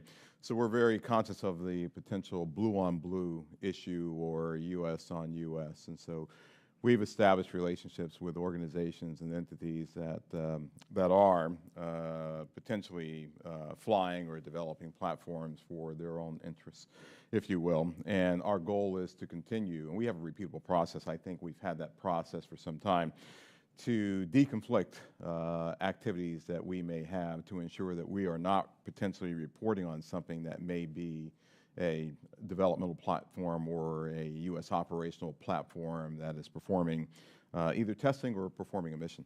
So we will have that in place. We've already had those discussions with organizations and entities. We want to ensure that we're protecting their equities. We want to ensure that we're protecting their sources and methods while also getting at what we have here. We want to be able to deconflict those. Absolutely. The UAP Task Force has had a process in place to work with other elements of the Department of Defense and other elements of the government to ensure that that there is as simple a way as possible to deconflict those. And when we reference that in the report, I should say that we were simply accounting for the fact that there could possibly be one or two data points that had leaked through, but we were quite confident that was not the explanation. How are you all liaisoning with Space Command?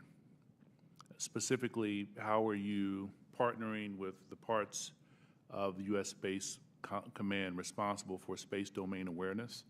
And how, if at all, are you partnering with the Space Force to analyze UAPs? The UAP Task Force has a very good relationship with Space Force, as it does with the rest of the Department of Defense. We have pulled analysts in from Space Force to ensure that that we're availing ourselves of that expertise, as well as any other material they may have that would be helpful. And Congressman, as you know, Space Force and Space Command, they have responsibility for space domain awareness. So what we've done, we coordinated with Space Force, we coordinated with their J2, and she is on board in terms of helping us plug into what they have and for us to have this interactive exchange of information and data. And we're doing that with all the services, not just with Space Force or Space Command. Thank you, sir. Ranking member, any additional questions? All right, Chairman Schiff.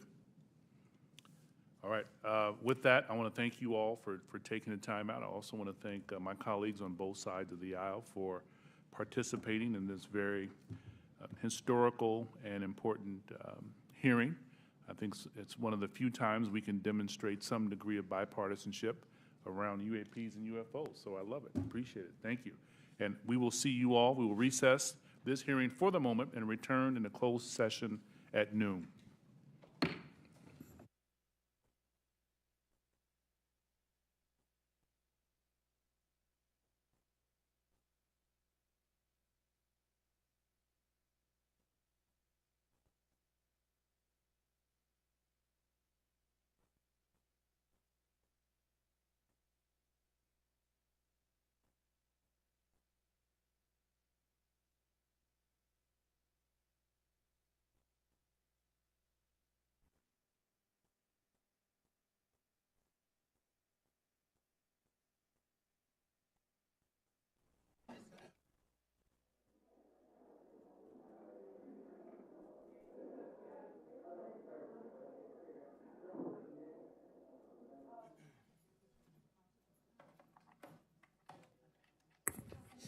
Member mic check. Member mic check.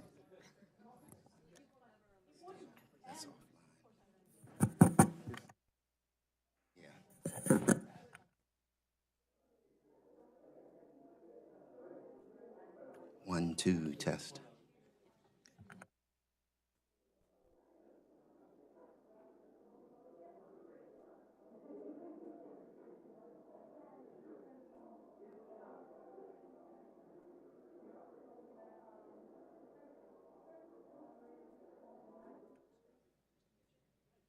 Witness mic check one. Witness mic check one.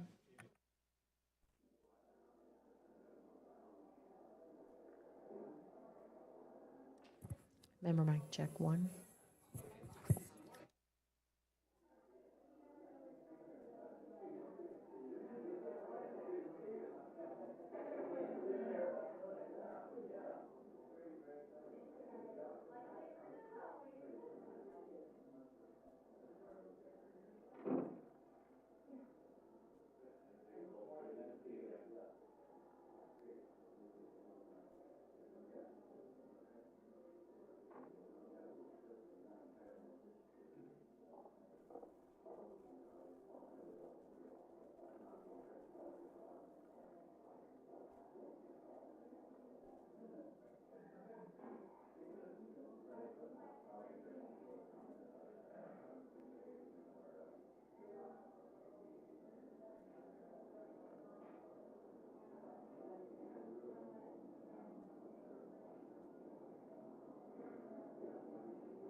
Subcommittee will come to order.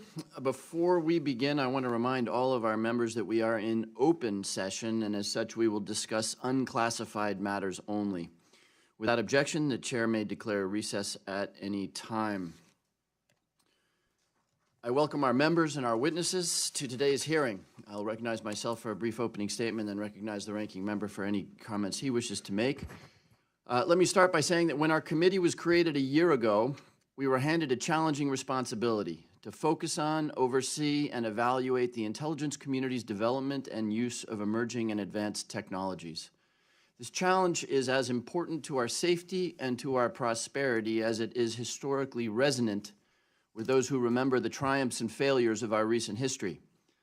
America got it right when we mobilized the best talent in the world behind the Manhattan Project to make sure that the forces of freedom and liberty developed nuclear technology before the fascists could. We got it wrong in 1957 when millions of Americans stood in their backyards and watched a Soviet satellite pass over their homes and communities time and time again. Since then, a consistent technological edge has kept us safe and created a technology economy that our grandparents couldn't have dreamed of. Today, artificial intelligence, fifth-generation wireless quantum computing, and biosynthesis offer science fiction-like promise, but also the possibility of game-changing, possibly existential threats. Will we lead in the development of these technologies, or will we be ambushed, Sputnik-like, by a cataclysmic technological surprise? Measured by investment alone, our efforts are cause for concern. Federal funding for R&D, research and development, as a percentage of gross domestic product has declined from over 2% in the 1970s to less than 1% in 2018. Meanwhile, competitors such as China have dramatically increased the amount they spend on research and development, even as, in China's case, they educate their people, recruit the world's scientists, and steal critical intellectual property. As policymakers consider this challenge, we need to look beyond the dollars. Government is far more complex and bureaucratic than it was during the Manhattan Project. The private sector is now driving innovation in almost every sphere. The procurement process, which links the two, is famously challenging, time-consuming, and generally off-putting to private sector innovators. Similarly, leveraging the brain power of American academics and scholars is a complicated bureaucratic endeavor. In order to harness the best innovative minds distributed throughout the U.S. economy, the government may need to make some changes to these processes. Even keeping our most precious secrets, which used to simply involve putting a folder in a safe, is today much more challenging. To be sure, there are bright spots. The Defense Advanced Research Project Agency and the Intelligence Advanced Research Project Agency fill a critical gap between basic research and operational implementation for the federal government. Similarly, the famed national laboratories are treasures that leverage the benefits of the private sector, higher salaries and diverse customer sets, perhaps most notably, to aid federal agencies in some of their most important research and development work. Finally, winning isn't everything. We were fortunate to beat the fascist powers to nuclear weaponry, but the Soviets tested an atom bomb 4 years after the Manhattan Project. CRISPR, gene editing machines, are everywhere today. The most powerful artificial intelligence won't be a lot harder to copy, trade, or steal than any other software. In the long run, technological know-how spreads quickly. It is therefore critical that the United States double down on leading the world in the establishment of ethics and international norms that guide the way we think about and use these incredible technologies. While we may not be able to outspend or outman our competitors, we can and must do what we have always done: lead and work to create a better and safer world. I trust our witnesses today will help us to do that. With that, I recognize the ranking member, Mr. Stewart, for any opening statement he wishes to make.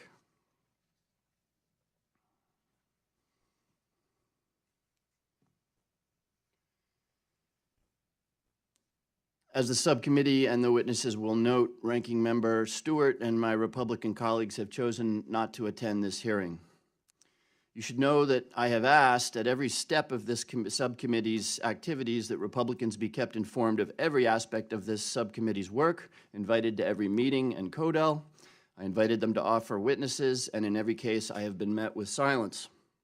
We received a letter this morning explaining the Republican absence from this hearing, which is as wrong-headed as it is mendacious. It basically says that the Republicans disagree with the priorities of this committee, something that the minority, of course, has never in this body, in any event, controlled, and calling this hearing a publicity event. I apologize to the witnesses for that. The Republicans had no objection to the formation of this subcommittee, nor did they ever raise the notion that staying ahead technologically was somehow unimportant. Last week, I asked Ranking Member Stewart what was going on. He told me that Ranking Member Nunes felt strongly that his Republican members not engage in the public work of this committee because of some perceived grievance associated with the impeachment investigation. So this letter is actually a reversal of what I was told last week.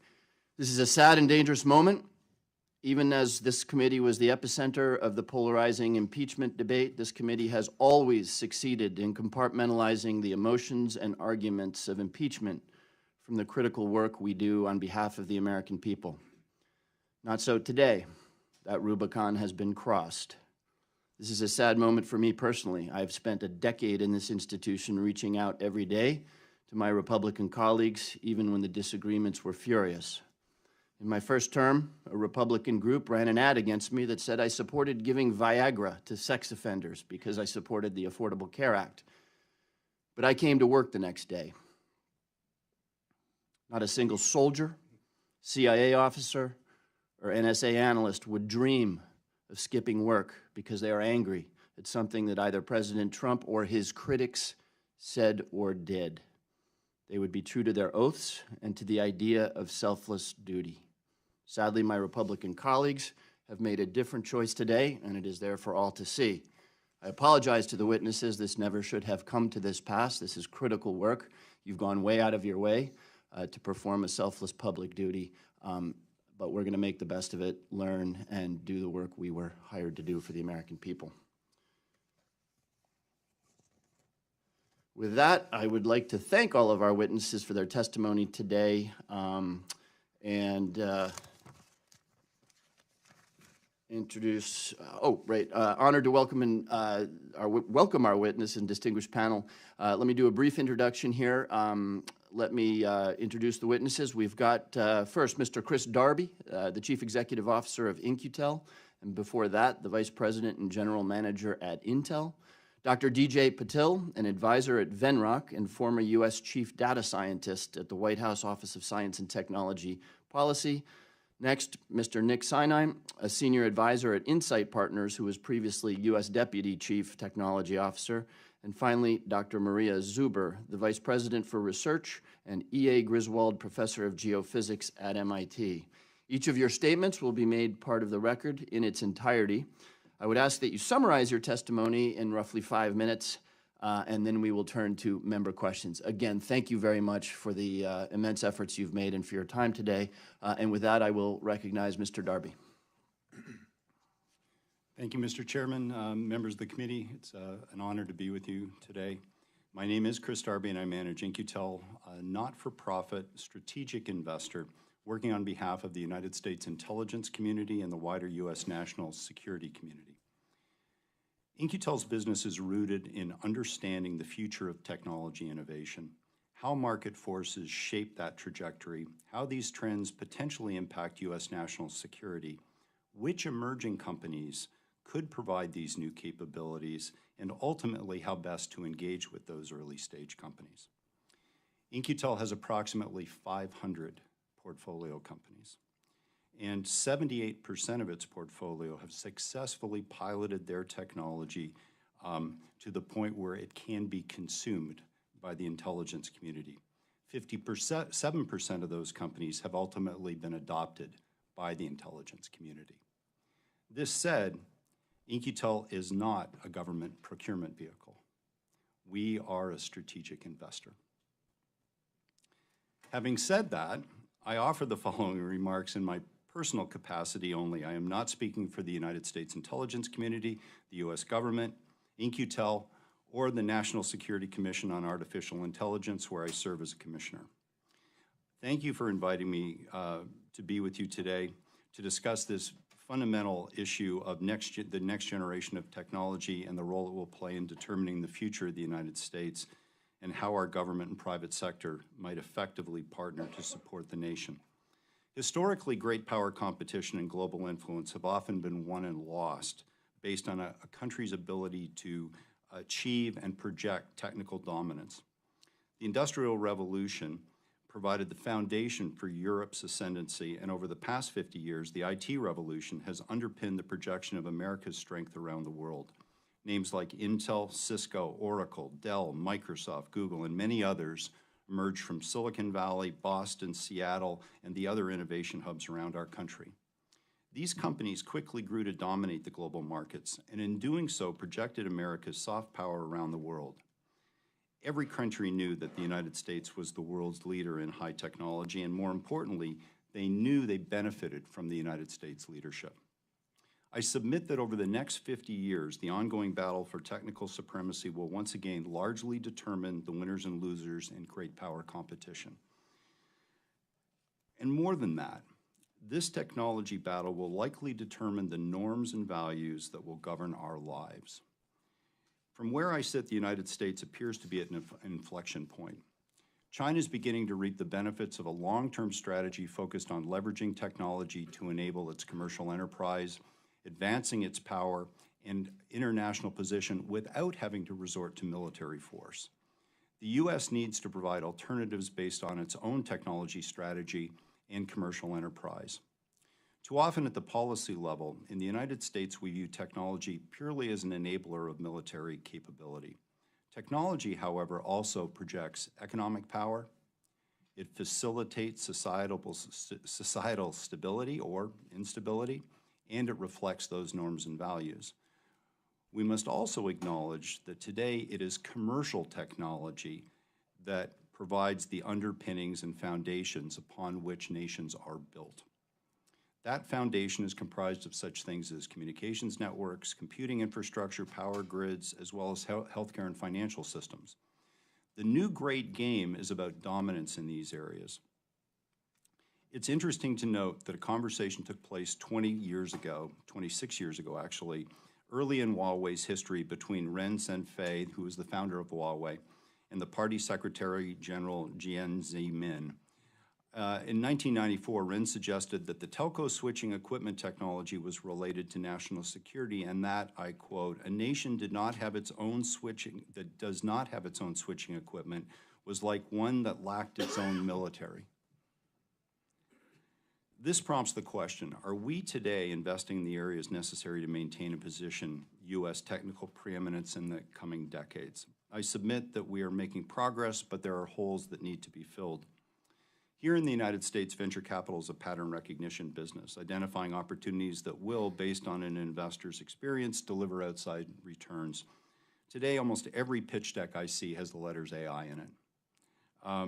But that's not really instructive to know where these investments are going. The hot areas for investment remain things like cloud-based software services, machine learning-based automation and robotics, open source and freemium models, and almost anything as a service.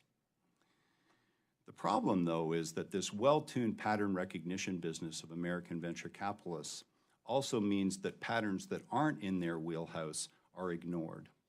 And some of these patterns are going to be critical to the United States' ability to project technology power over a long period of time. And therein, I think, lies the opportunity for the United States government.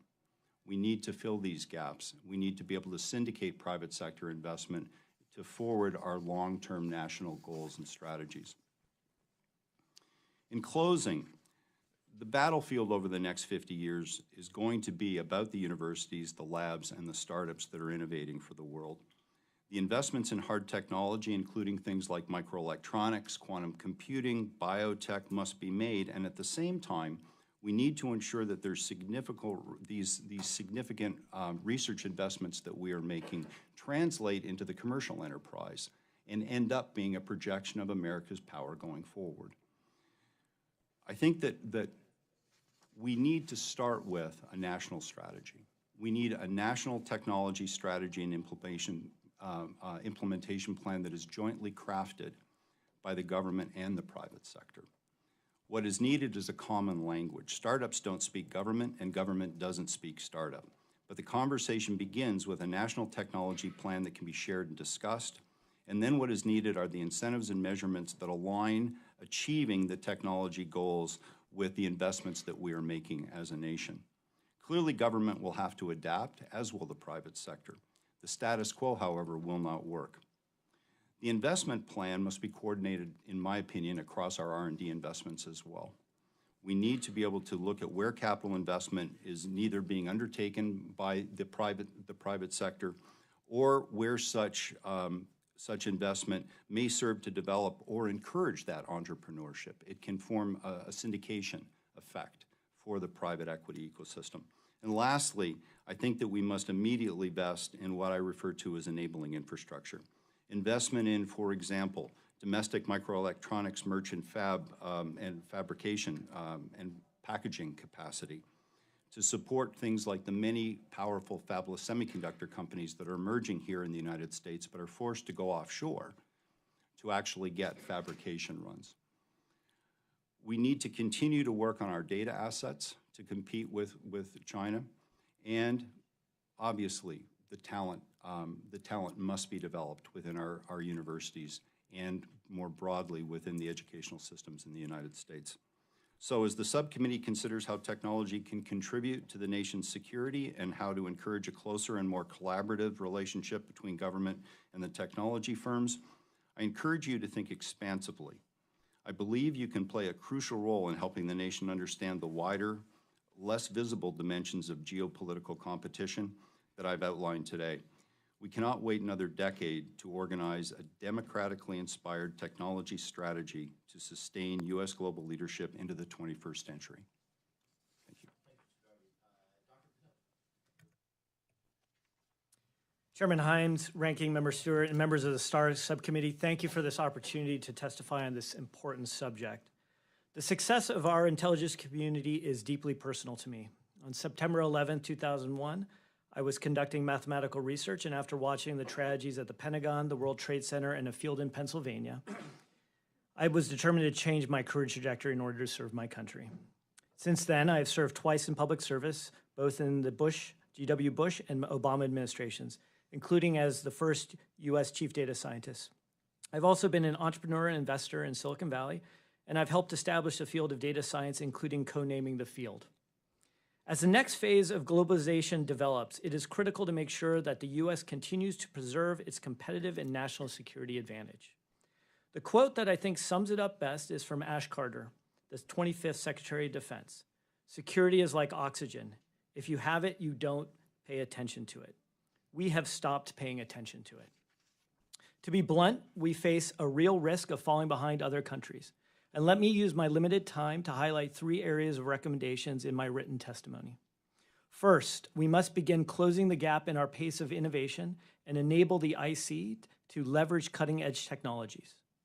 We have fallen behind in certain critical areas before, most notably in nuclear technology to Nazi Germany during World War II, and in space technology to the Soviet Union with the launch of Sputnik in the 1950s. But in both cases, we mobilized as a nation, leapt ahead in basic research, and reestablished our leads more strongly than before.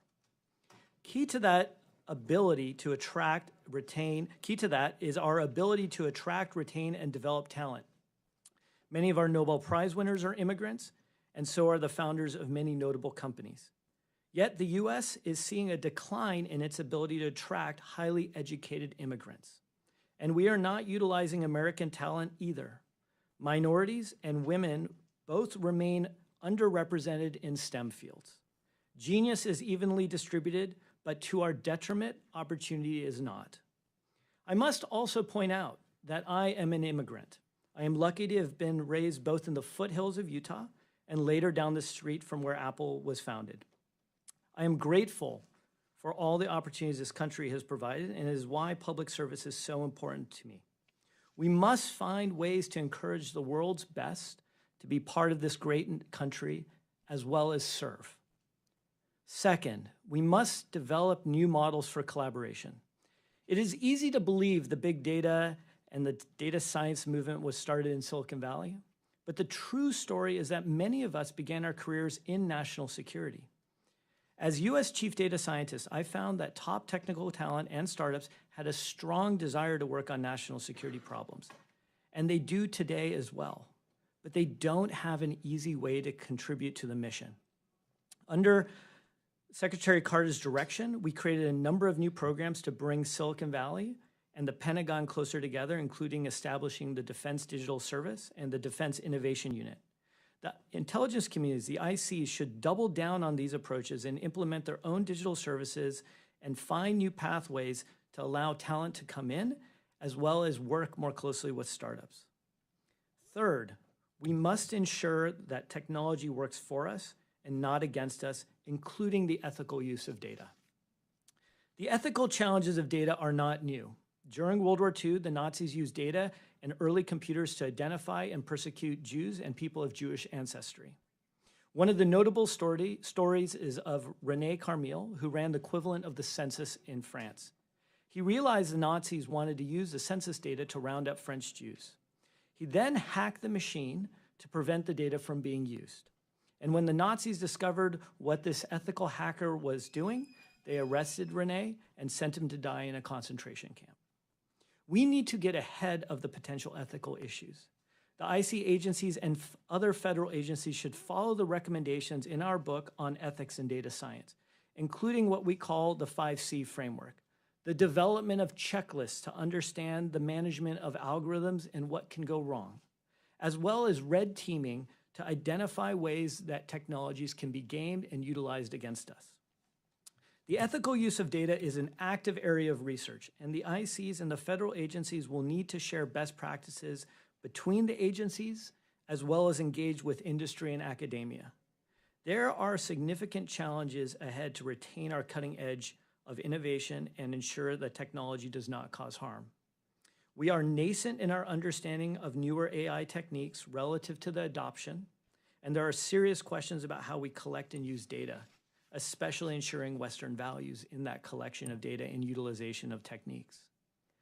Finally, to ensure that technology works for us rather than against us, we must have more technologists in leadership roles and at the decision table alongside our current IC professionals. Thank you again for this opportunity, and I look forward to engaging on this important topic.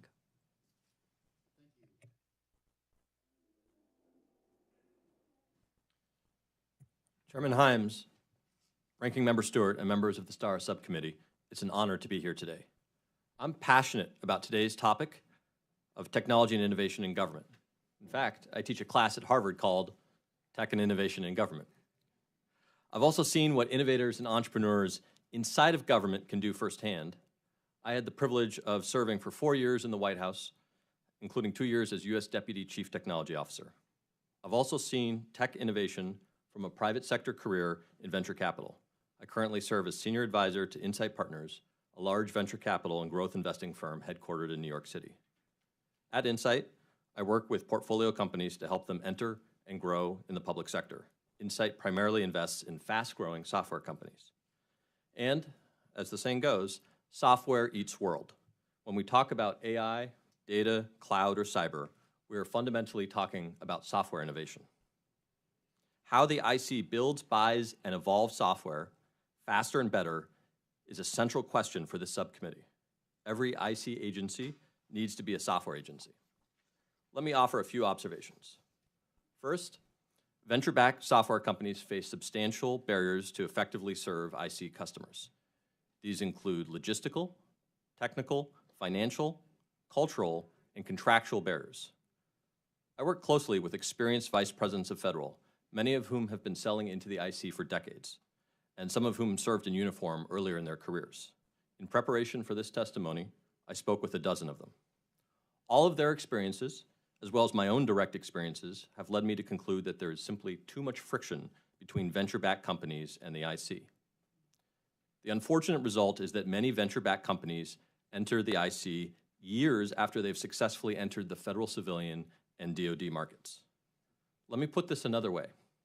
The IC is perpetually late in seeing innovative tech that is already validated in the marketplace. This fact should be unacceptable to the subcommittee. Second, it's worth recognizing that getting access to next-generation tech is not a new problem, and we can build on past progress. I'm honored to testify with In-Q-Tel CEO Chris Darby today. In-Q-Tel helps fund product development and raises awareness in the IC for those companies it partners with. But there are limitations to the model, and only a few companies I work with have In-Q-Tel as a co-investor.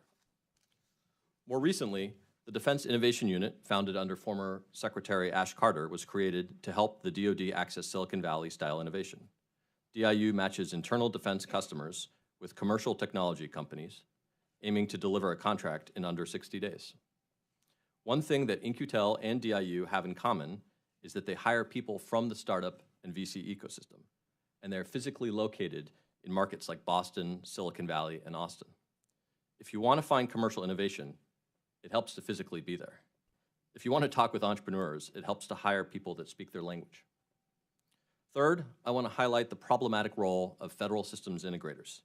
These traditional beltway companies are incented to sell services like the custom development of IT systems rather than promote the adoption of commercial technology. These integrators also play a critical role in vetting and recommending new technology for the IC, a clear conflict of interest in my mind. And finally, I want to raise the topic of security clearances. The security clearance process is a major impediment to the adoption of next-generation technology. I know the subcommittee is also interested in hearing potential solutions, so let me highlight a few ideas from my written testimony.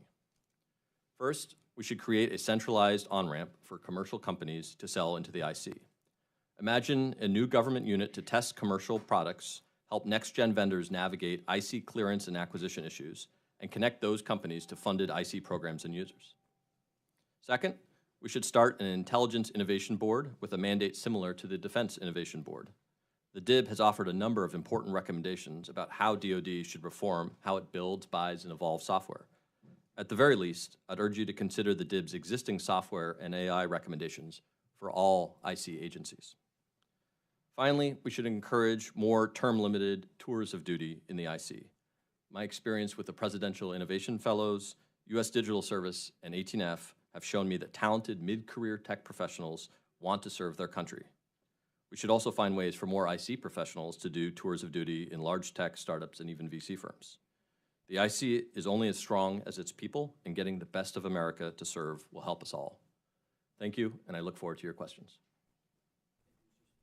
Mr. Sinai, and finally, Dr. Zuber, you are recognized for 5 minutes. Okay, great.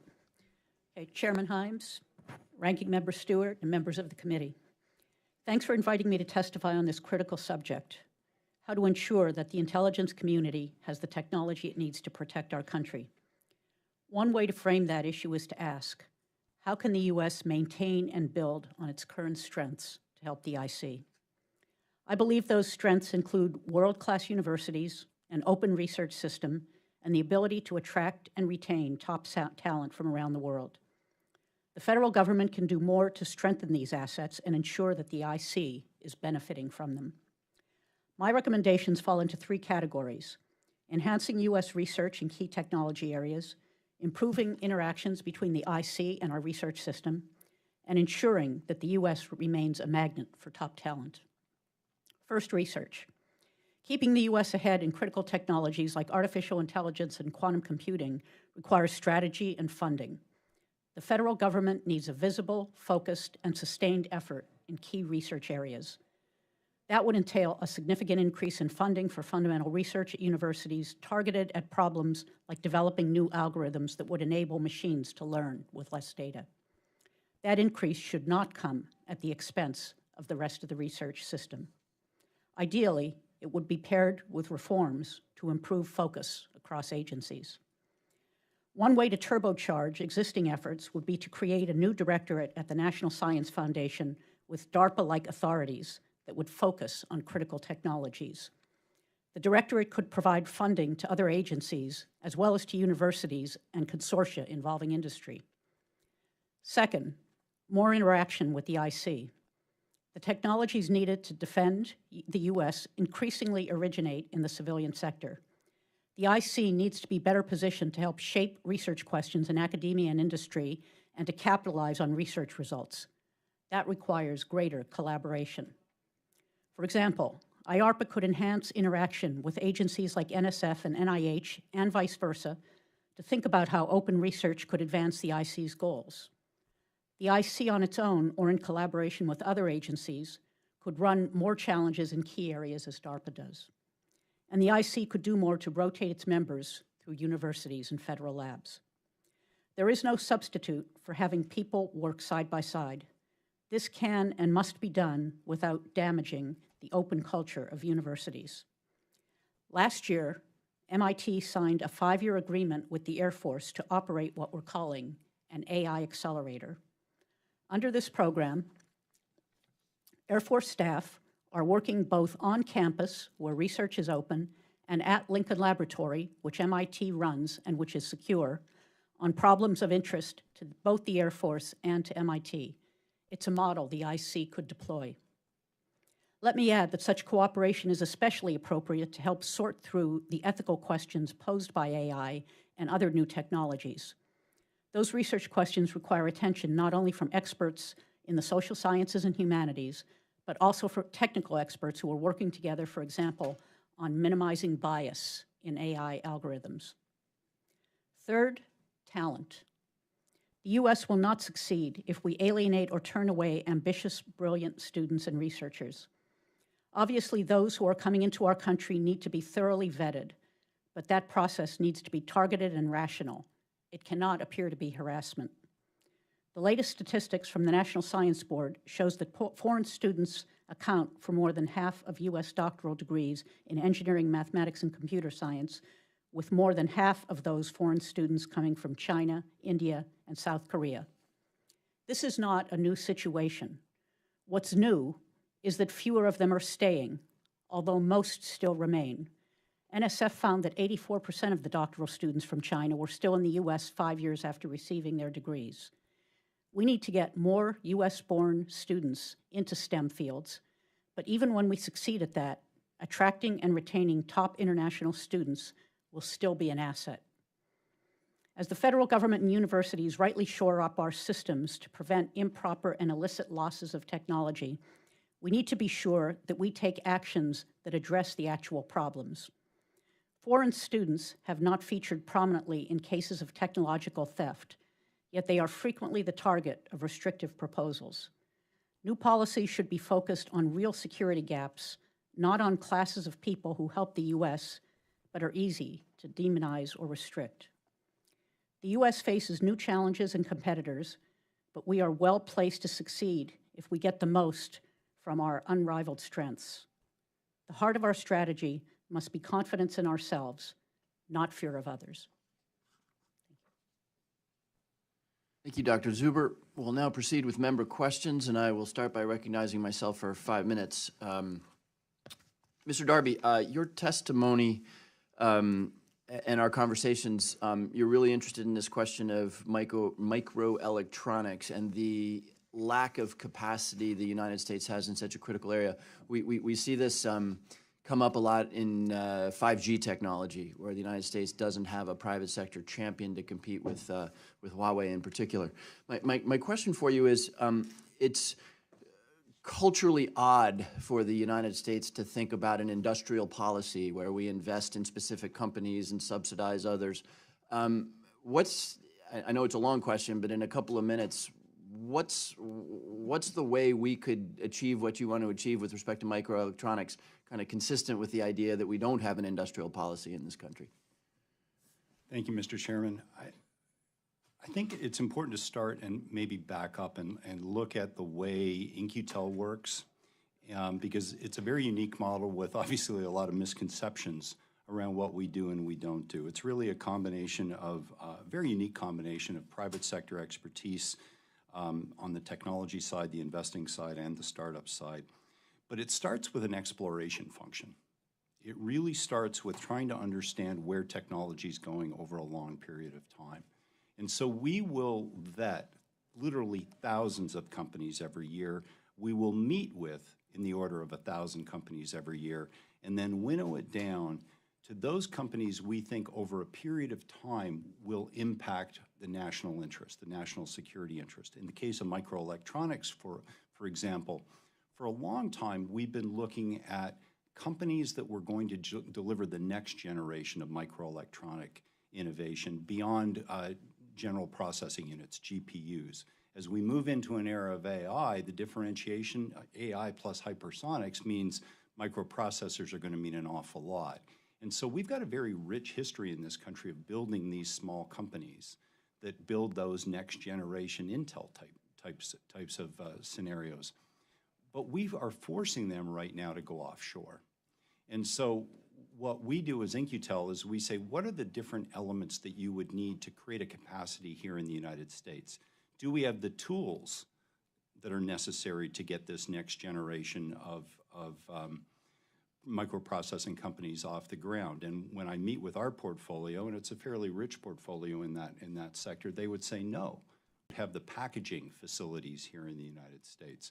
We don't have the fabrication access, the merchant fab capacity.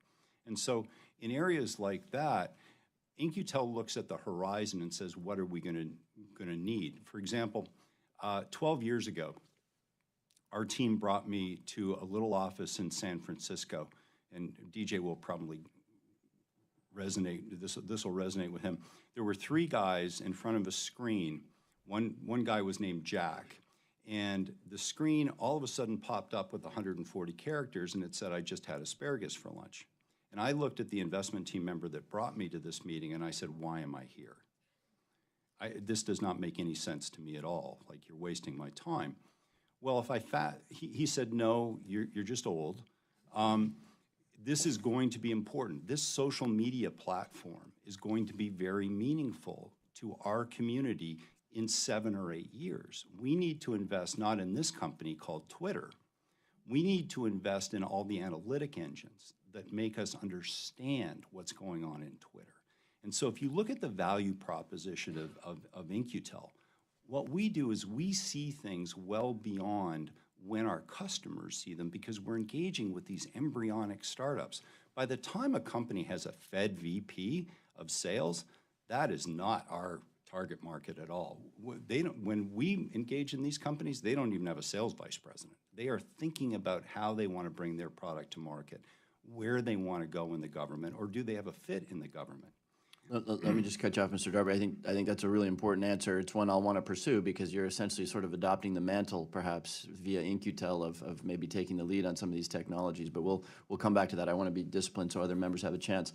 Mr. Sinai, very quickly, this is a big topic of conversation. I just want to plant the seed with you. You have a very frank critique of the role of federal systems integrators here that I think is really important. And you point out how the sort of incentives there create an incentive to maybe ignore innovation. So I don't have time left, but in the second round, I'm going to ask you what the alternative is. In this building, we can shake our fists at corporations and federal systems integrators, but they're going to act according to the incentives that drive them. And so my question for the second round for you will be, how can we maybe restructure that set of incentives so that the big players are, in fact, contributing to innovation and adopting innovation?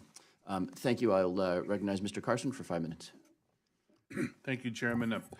Is there any way in which the United States is at an inherent disadvantage in the race to develop AI?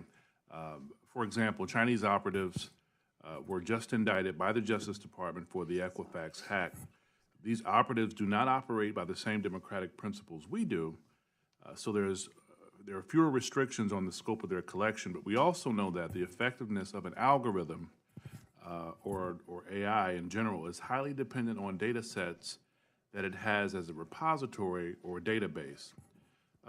Does the wider scope allowed by the Chinese government to even gather massive amounts of data without the precondition of protecting privacy put them at an inherent disadvantage? And should the United States perhaps look at an AI czar? Okay, I'll start out with that. So there's no question that the Chinese have larger data sets at their disposal, and it's actually why some U.S. Companies and entities want to collaborate with the Chinese to access some of those data sets. in any of our interactions, we will obey U.S. privacy laws. And the question is finding the right balance of where those ought to be.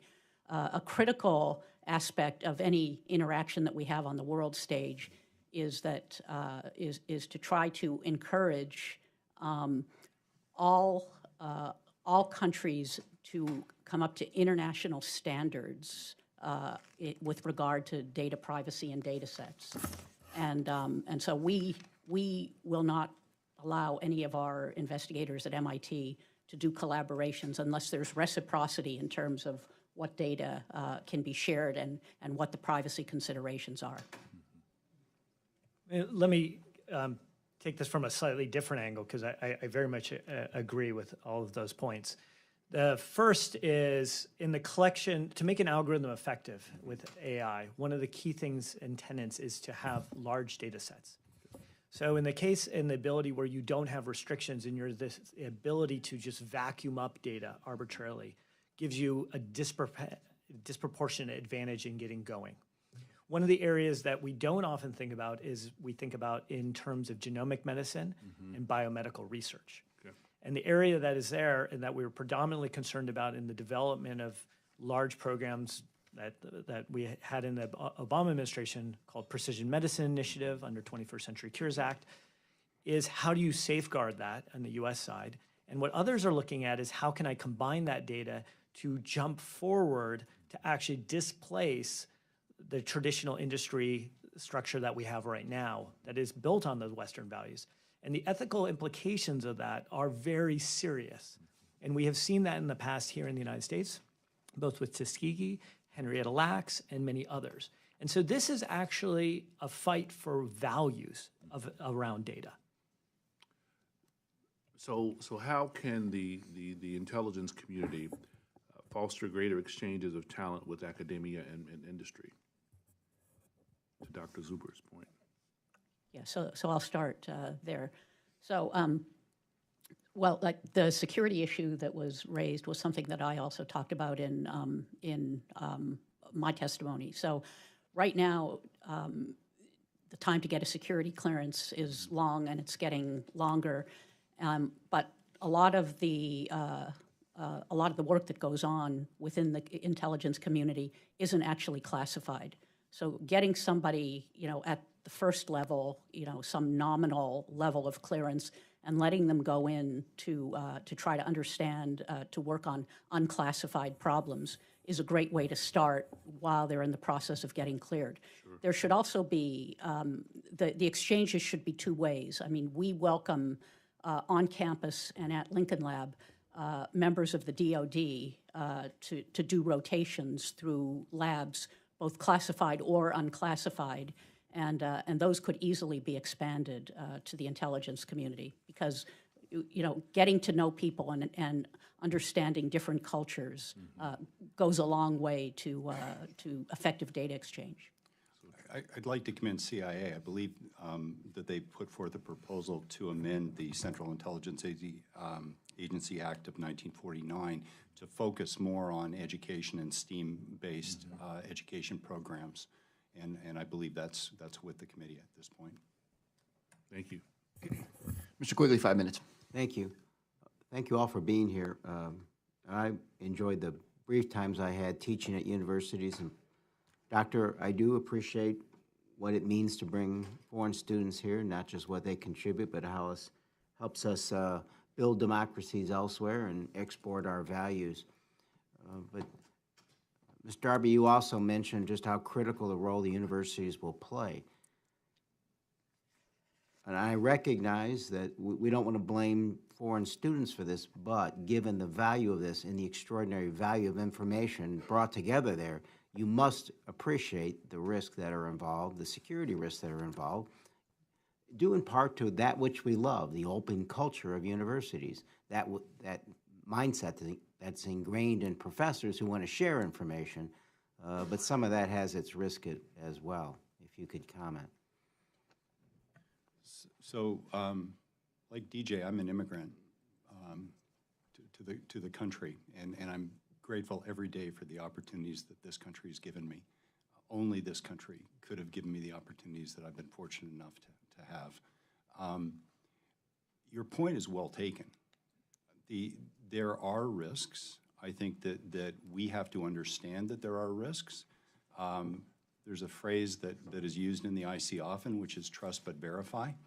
I think if we programmatically look at the verification process of who are these individuals, the notion of identity intelligence and understanding where a person's comes from and where a person's loyalties lie, I think those are reasonable questions for us to ask.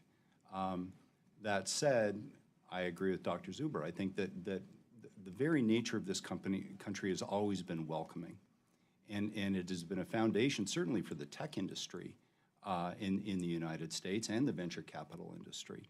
And so I think we do have to find that balance where we trust but verify. And it's the verification process that I think we need to think about. Sir. Not an expert in this particular area. I will say that to me, the passion that the students that I teach and their desire to serve in government is infectious, and it's one of the reasons that I teach. And so I'm honored to help shape the next generation, and I think that we need to continue to put great talent into federal service. So a few of my students actually helped start an organization called Coding It Forward. So they came to me and they said, you know, we did our last summer at Uber Engineering, and we want to go work in the federal government, but we can't find any good roles. And being entrepreneurial students, they created an organization called Coding It Forward. And now this year there will be 80 technical students in federal civilian and even DoD. And it's really impressive to see how these students want to serve. And so we have to think about how we can create more on-ramps for early career as well as mid-career. And I think some of that can help here.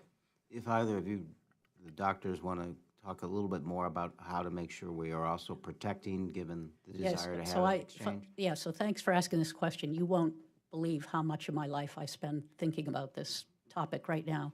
So, so I think the key is we want to leave universities open, and but we need to have a place where we can transition a technology. So when a technology is advancing to the point where there can be either an economic or a technological threat, we should classify it. Okay, so MIT does that. We send it out to Lincoln Laboratory, and it becomes classified, and then nobody on campus can see it, and it gets worked on by U.S. citizens with security clearances out at Lincoln. The key is to make a I will say a focused decision on what those technologies are. You can't just say AI, all right? So, but there are technologies, there are definitions of technologies, and actually the DOE national labs, I think, have been out in front in trying to make lists of technologies and what their level of threat is. So the idea is, you know, if it's on campus, leave it open. If it is starting to be worrisome with regard to national interests, then classify it. But having a campus where certain students get access to kinds of information and other students don't will create a multi-tiered system where, you know, some students will feel like second-class citizens, and that's the day that we stop attracting talent from the best places. Mr. Swalwell, 5 minutes. Thank you. I thank our subcommittee chair for holding this meeting and our chairman for supporting it. Just kind of following up on Dr. Zuber's point about our national labs. I have Lawrence Livermore National Laboratory in my congressional district, as well as Sandia, and always just marvel at the role they play in the intelligence community, but just protecting us in ways that people don't necessarily think about. I want to thank my colleague, Sean Patrick Maloney. He visited my district 2 weeks ago, you know, to understand that role. And our committee has been working with the labs. And I was wondering, Mr.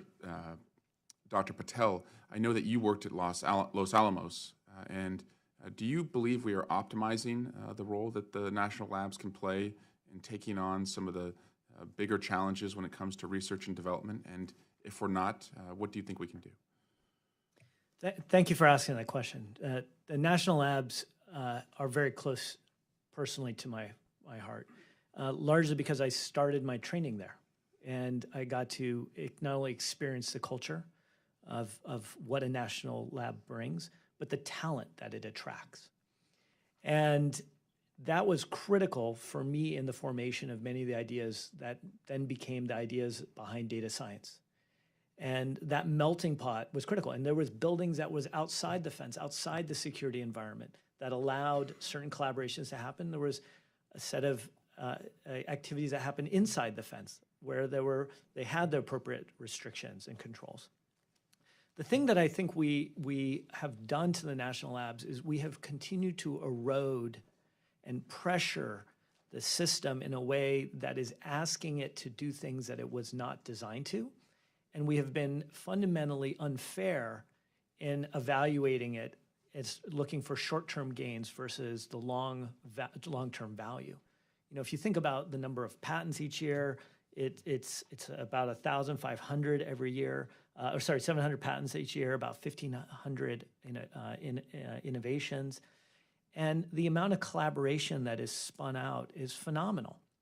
And the part there that I think we need to do is to reinvigorate the national labs, to encourage the national labs not only to foster additional collaborations that they do with each other, but around moonshots, as we saw that was happening around things like precision medicine or the cancer moonshot. And find new pathways for those organizations, those national labs, to engage with industry. Those pathways have been effectively shut down by budgetary pressure. And I would love to see those opened up. I would love to see the exchange of people from traditional startups or larger tech companies. It doesn't have to just be Silicon Valley. It can be Silicon Slopes, Silicon Valley, Silicon Prairie, yeah. You know, all of it. I use Silicon Valley as a broad base. And if we do that, I think we're going to see a different ramp. We forget that large-scale distributed computing was invented at the national labs. That's where the Beowulf architecture came from, and so much more. Great. Well, thank you. And I do agree. I'm also working to change the way that they are treated by the federal government. As you know, many are government-owned, contractor-operated, which means that some of the newer benefits that the federal government offers, whether it's student loan debt relief or because of the leadership on this committee, paid parental leave, you know, lab employees don't get that because of that contractor scheme, but they view themselves as federal employees, and they are serving a federal mission. And so I think recruiting and retention, it's important that we offer them that. Mr. Sinai, you talked about security clearance reform. That's a priority for members on this committee. What are some of your ideas on how we can do that without jeopardizing national security? So I'm not an expert in the actual process, but let me give you just a little bit of context about why it's so problematic. And I appreciate, Congressman, the investigation into possible reforms that the subcommittee may take. It's really challenging for companies to have that interaction with the intelligence community to talk about use cases of technology. And there's great examples when the IC wants a particular technology, it goes and finds it, and you have great mechanisms like In-Q-Tel. But for a lot of innovations, it's challenging for those companies to have those repeated engagements where they are brainstorming, collaborating. It's a whole process, and it's hard to get on site. It's hard to do demonstrations. It's hard to hire the people necessary to engage with the IC. And so it requires companies to hire cleared individuals to sell back into the agency and to do the sales engineering and collaboration. And so that adds to the expense and the challenge. And that leads to those are part of the frictions of why it's so challenging to engage the IC from a venture-backed community. Great. Thank the panel and yield back.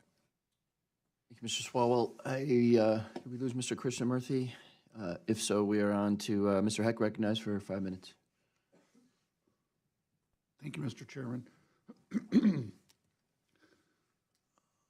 If there were an Exhibit A on why it is that those of us on this side of the dais are privileged to serve in Congress, it would be today's hearing and the opportunity to hear this interesting and provocative and important conversation. And I thank each and every one of you for your presence and the time invested to come forward and your past public service. I want to ask you each the same question. We hear a lot about the challenge of being able to compete with the private sector for top talent. And over the years I've been here, I hear a whole lot of ideas about what it is that we need to do in the IC in order to be able to compete for that talent. It gets some young 22-year-old code writer who can go help be a part of developing a food delivery app and make $1 zillion, as it were. Not a theoretical example. And so what I want to ask each of you, and I realize it's a little bit challenging, but I want to ask each of you to give the two most important things that we can do to assure that we have optimize our opportunity to bring the best and the brightest into efforts in the technical field relating to IC. And I'm going to further ask each of you not to attach more than like one sentence to each of the 2 bullet points. What are the most important things that we can do? Because we've heard 100 things. What are the 2 most important things we can do? And Dr. Zuber, if you would start, please, I would appreciate it very much. Okay, thank you for your comments. First of all, you could incentivize with fellowships, particularly graduate fellowships for U.S. citizens in STEM fields. That would be great. And then the second is just any steps that could be taken to increase the interactions, as we're talking about, between intelligence community labs and universities, so that students understand better what the opportunities are. There's a lot of patriotic, very young and smart people.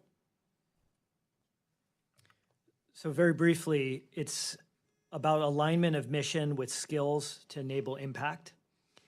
I have no idea what you just said. Let me explain.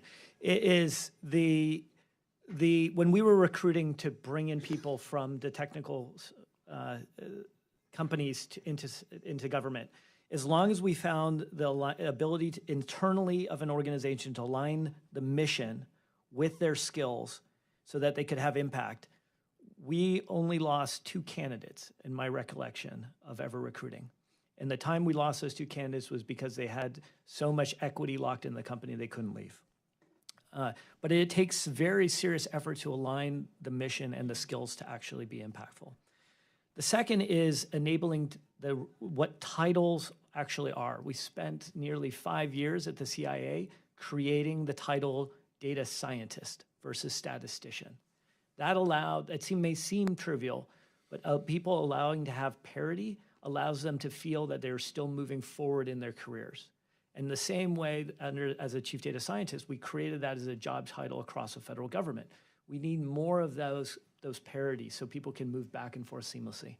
Okay, Chris, we're slipping on the 1-sentence deal here, and all right, I'll do my best, Congressman. Nick. We need HR reform, I think. To DJ's point, things like titles count. In the private sector, you have VPs that are 25 years old, and yet we have an expectation in government that you have to put in your 25 and 30 years before you're an SIS or an SES and so on and so forth. I think we need to create an environment that younger people can have a different career path and trajectory. I think the second thing, and I'm trying to keep this to 1 sentence, would be make it easy to go in and out. We have to decrease the friction associated with moving in and out of government. You should be able to go to the private sector for a few years, come back to government for a few years, and go back and forth in a seamless way. I know that's non-trivial, but I think it would mean a lot. I couldn't agree more. It's a great question, Congressman, and I just want to echo those comments that people flow, how to get people in and out of government in rapid timeframes, not several year timeframes, is critical. Candidates want to work for a mission they believe in, opportunity for impact, modern environment. They want to work on a modern technology stack. They want professional development. They want alumni network. My experience with the Presidential Innovation Fellows, the U.S. Digital Service, and GSA's 18F This can be done. It just requires the kind of hiring reform and focus. And I'm excited that you guys are interested in this. Thank you. Mr. Maloney, 5 minutes. Well, thank you all for being here. I'm struck by, well, many things you guys said, but particularly the culture issues between the public sector, Washington, and, say, Silicon Valley. So I was out there recently, as my colleague, Mr. Swalwell, noted, had dinner with your colleague, Steve Bauscher, Mr. Darby, big fan of NQTEL. And the labs are extraordinary. One of the things you hear over and over again, particularly from, say, the FBI or the people who are charged with intersecting with Silicon Valley, is that Elvis Chun, who many of you may know, who's a senior FBI deputy assistant, special agent in charge, I think, who really is a point of contact for many of the companies, told me, I don't think you'll mind me repeating it, you may think you're still in your country, but you're not. You've entered their country. You're no longer in your country.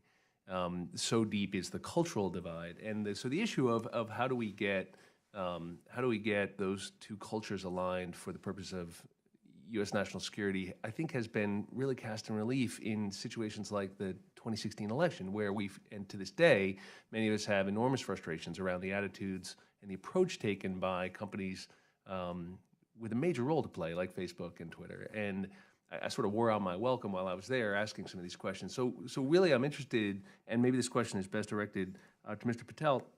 Dr. Patel, how can we close that gap? And is it really a barrier between the kind of information sharing and the kind of integration and on-ramping that Dr. Sinai spoke about?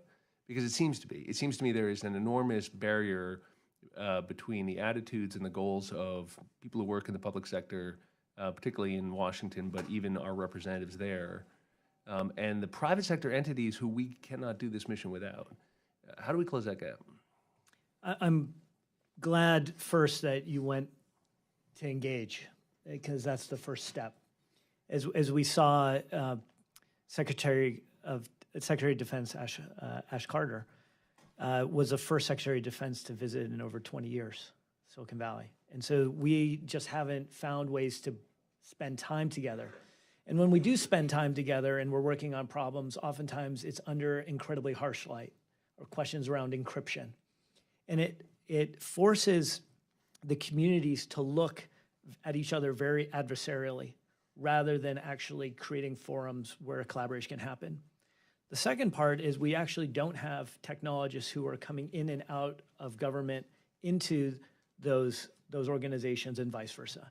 And so we have an issues of suits versus hoodies versus suits and hoodies. There's a cultural element of how do we talk, how do we interact, and we need to create more of those forums. Simultaneously, we need the companies and the executives there, as well as just the rank and file, to begin to more deeply understand the challenges at a national and international level. And there's but can you be specific about that? I mean, how does that work? As someone who used to manage software engineers, there's a certain type of learning. You know what I'm talking about.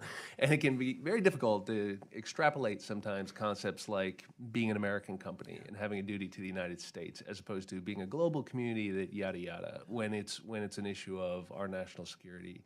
That doesn't translate sometimes. Is there something inherent about, could you just dig into that a little bit? Sure. You know what I'm asking? Absolutely. So very specifically, there's small things such as having executives go out with the military on an aircraft carrier, having people actually visit an intelligence facility and understand there. People who experience and spend time with members of the U.S. Digital Service who are actually been working in Afghanistan and Iraq. Those activities help people see and feel viscerally what is at stake. And they may seem small and trivial, but they have, every time I've seen an executive or who has gone on that, and we've seen that with the Defense Innovation Board, is a complete turnaround in approach once they actually see and they meet a member in service. Most Silicon Valley people, even if it's Silicon Valley, Moffett Field, which was the primary institution there, people don't interact with the military anymore. The chances that a software engineer knows somebody in the military is near zero. And so we don't even have that experience anymore. Did you want to say something, Starby? I only have 10 seconds, but. A lot of it's trust. A lot of it's continuity and trust. The 2-year rotational cycle in jobs makes it very challenging to build relationships. And so I think one of the benefits of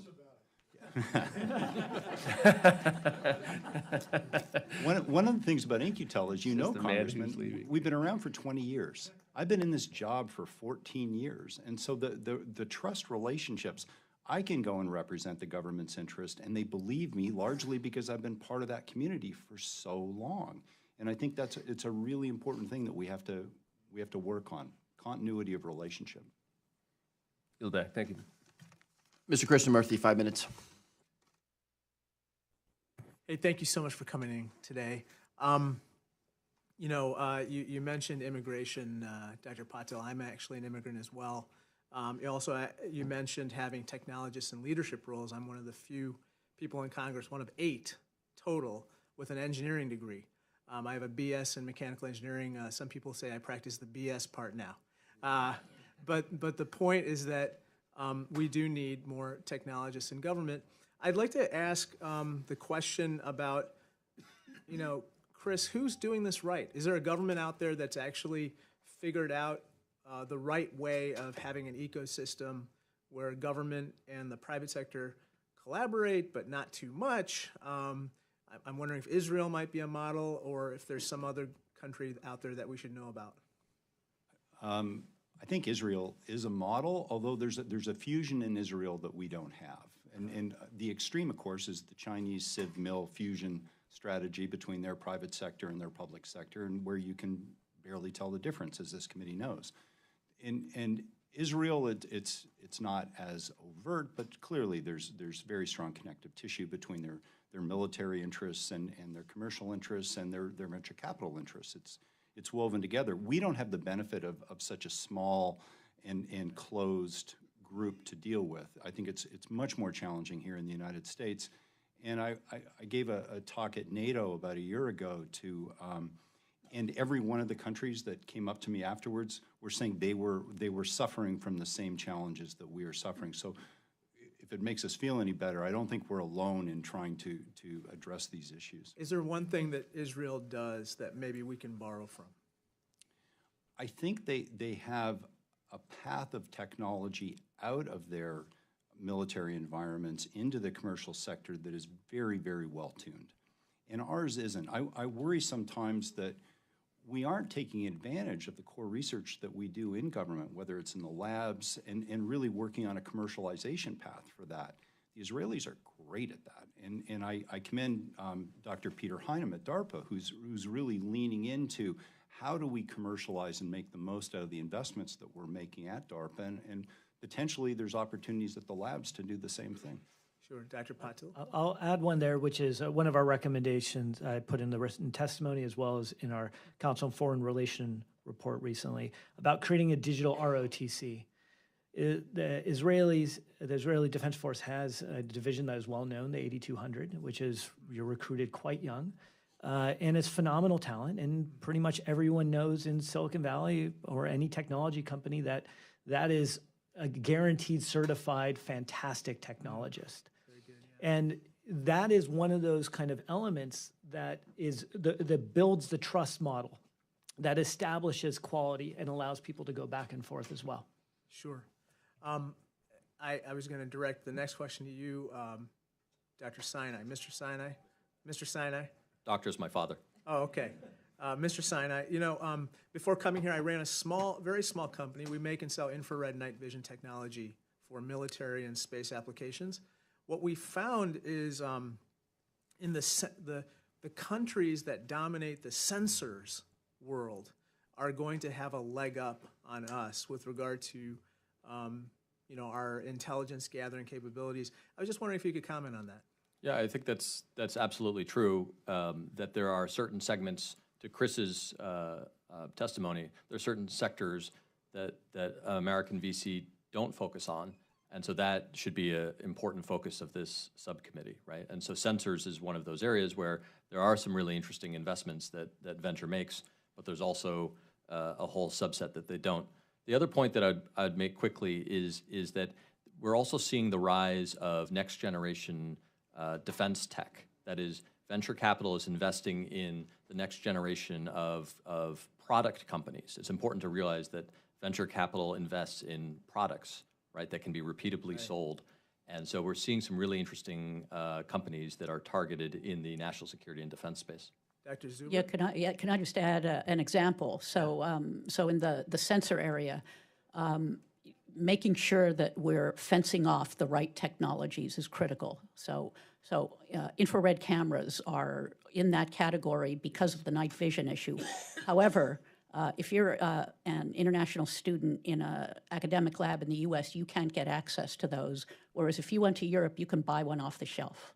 So, so we have some rules in our country in terms of what is restricted that that could take some freshening up, so to speak, so that we're fencing off the right things, so that we can get access to those technologies and then have smart people working on them so that we can spin them out. I'm out of time, but thank you again for coming. Mr. Castro, 5 minutes. Thank you, Chairman. First, and I think Denny Heck alluded to this, but we've spoken about the lack of workers, the lack of entrepreneurs in the United States, the fact that we could do a better job. But the fact is the high-tech industry, Silicon Valley, and many of our states and the federal government underutilize a lot of different populations. Women in coding and high-tech and computer science, minorities in computer science and coding. And so I would just ask you all, as you go forward in your own roles, to be mindful of how you tap that potential that I think right now is just untapped in our country. And we talk about the resources in our country. These are human resources that are being untapped. But let me ask you a question about the worst-case scenario. If we fall behind, if we lose the race on quantum computing, if we lose the race on AI, on 5G, on these other technologies, to the extent that you can discuss it here, what's the worst-case scenario for the United States? I think the worst-case scenario for the United States, we don't have to look too far. If you look at Ecuador right now, and you look at the export of the Chinese surveillance systems into Ecuador, based on SenseTime, which, as many of us know, is probably the most valuable AI company in the world, trained on Chinese imagery and algorithms. That is a surveillance platform that Ecuador ingested, and if I read, it's in the public domain, they're also using algorithms that they're getting from China.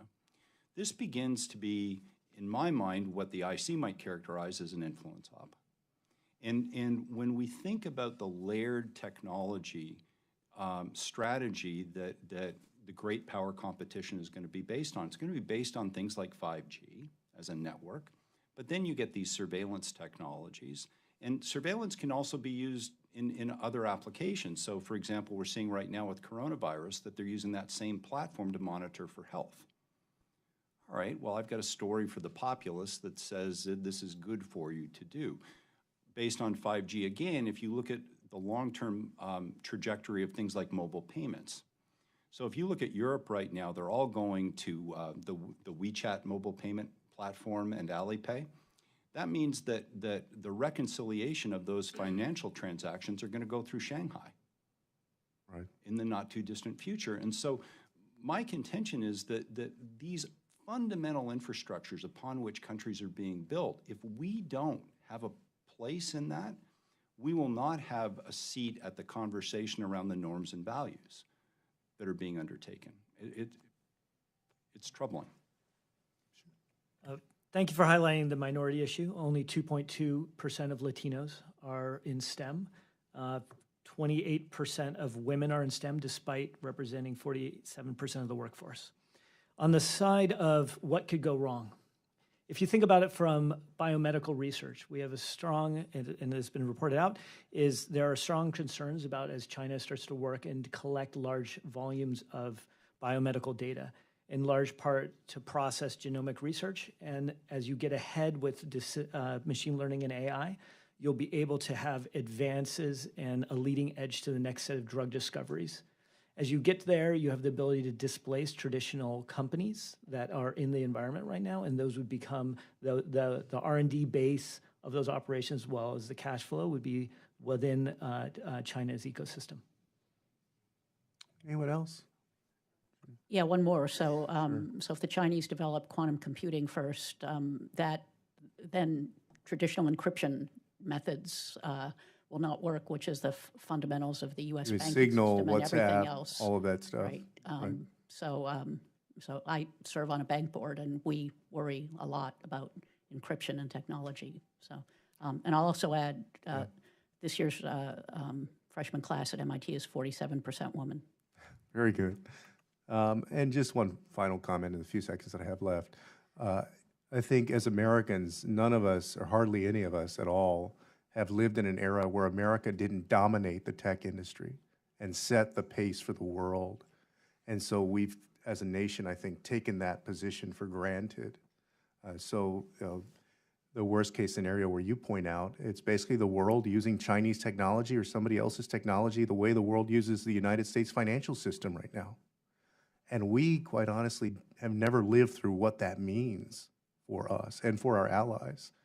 And so I want to thank each of you in your own roles for what you're helping us do to prepare to make sure that we stay ahead of the curve. Thank you. I yield back. Thank you. That ends our first round of questions. I have a few follow-up questions, and for any members who can remain, we'll do another round, and we'll just go in order of seniority as we go here.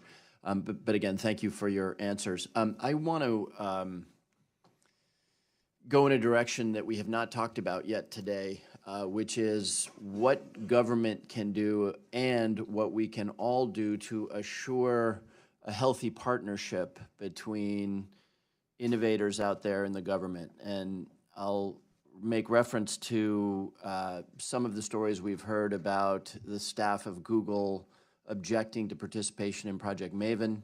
There was concern within Twitter that I think translated through to data miners' business model.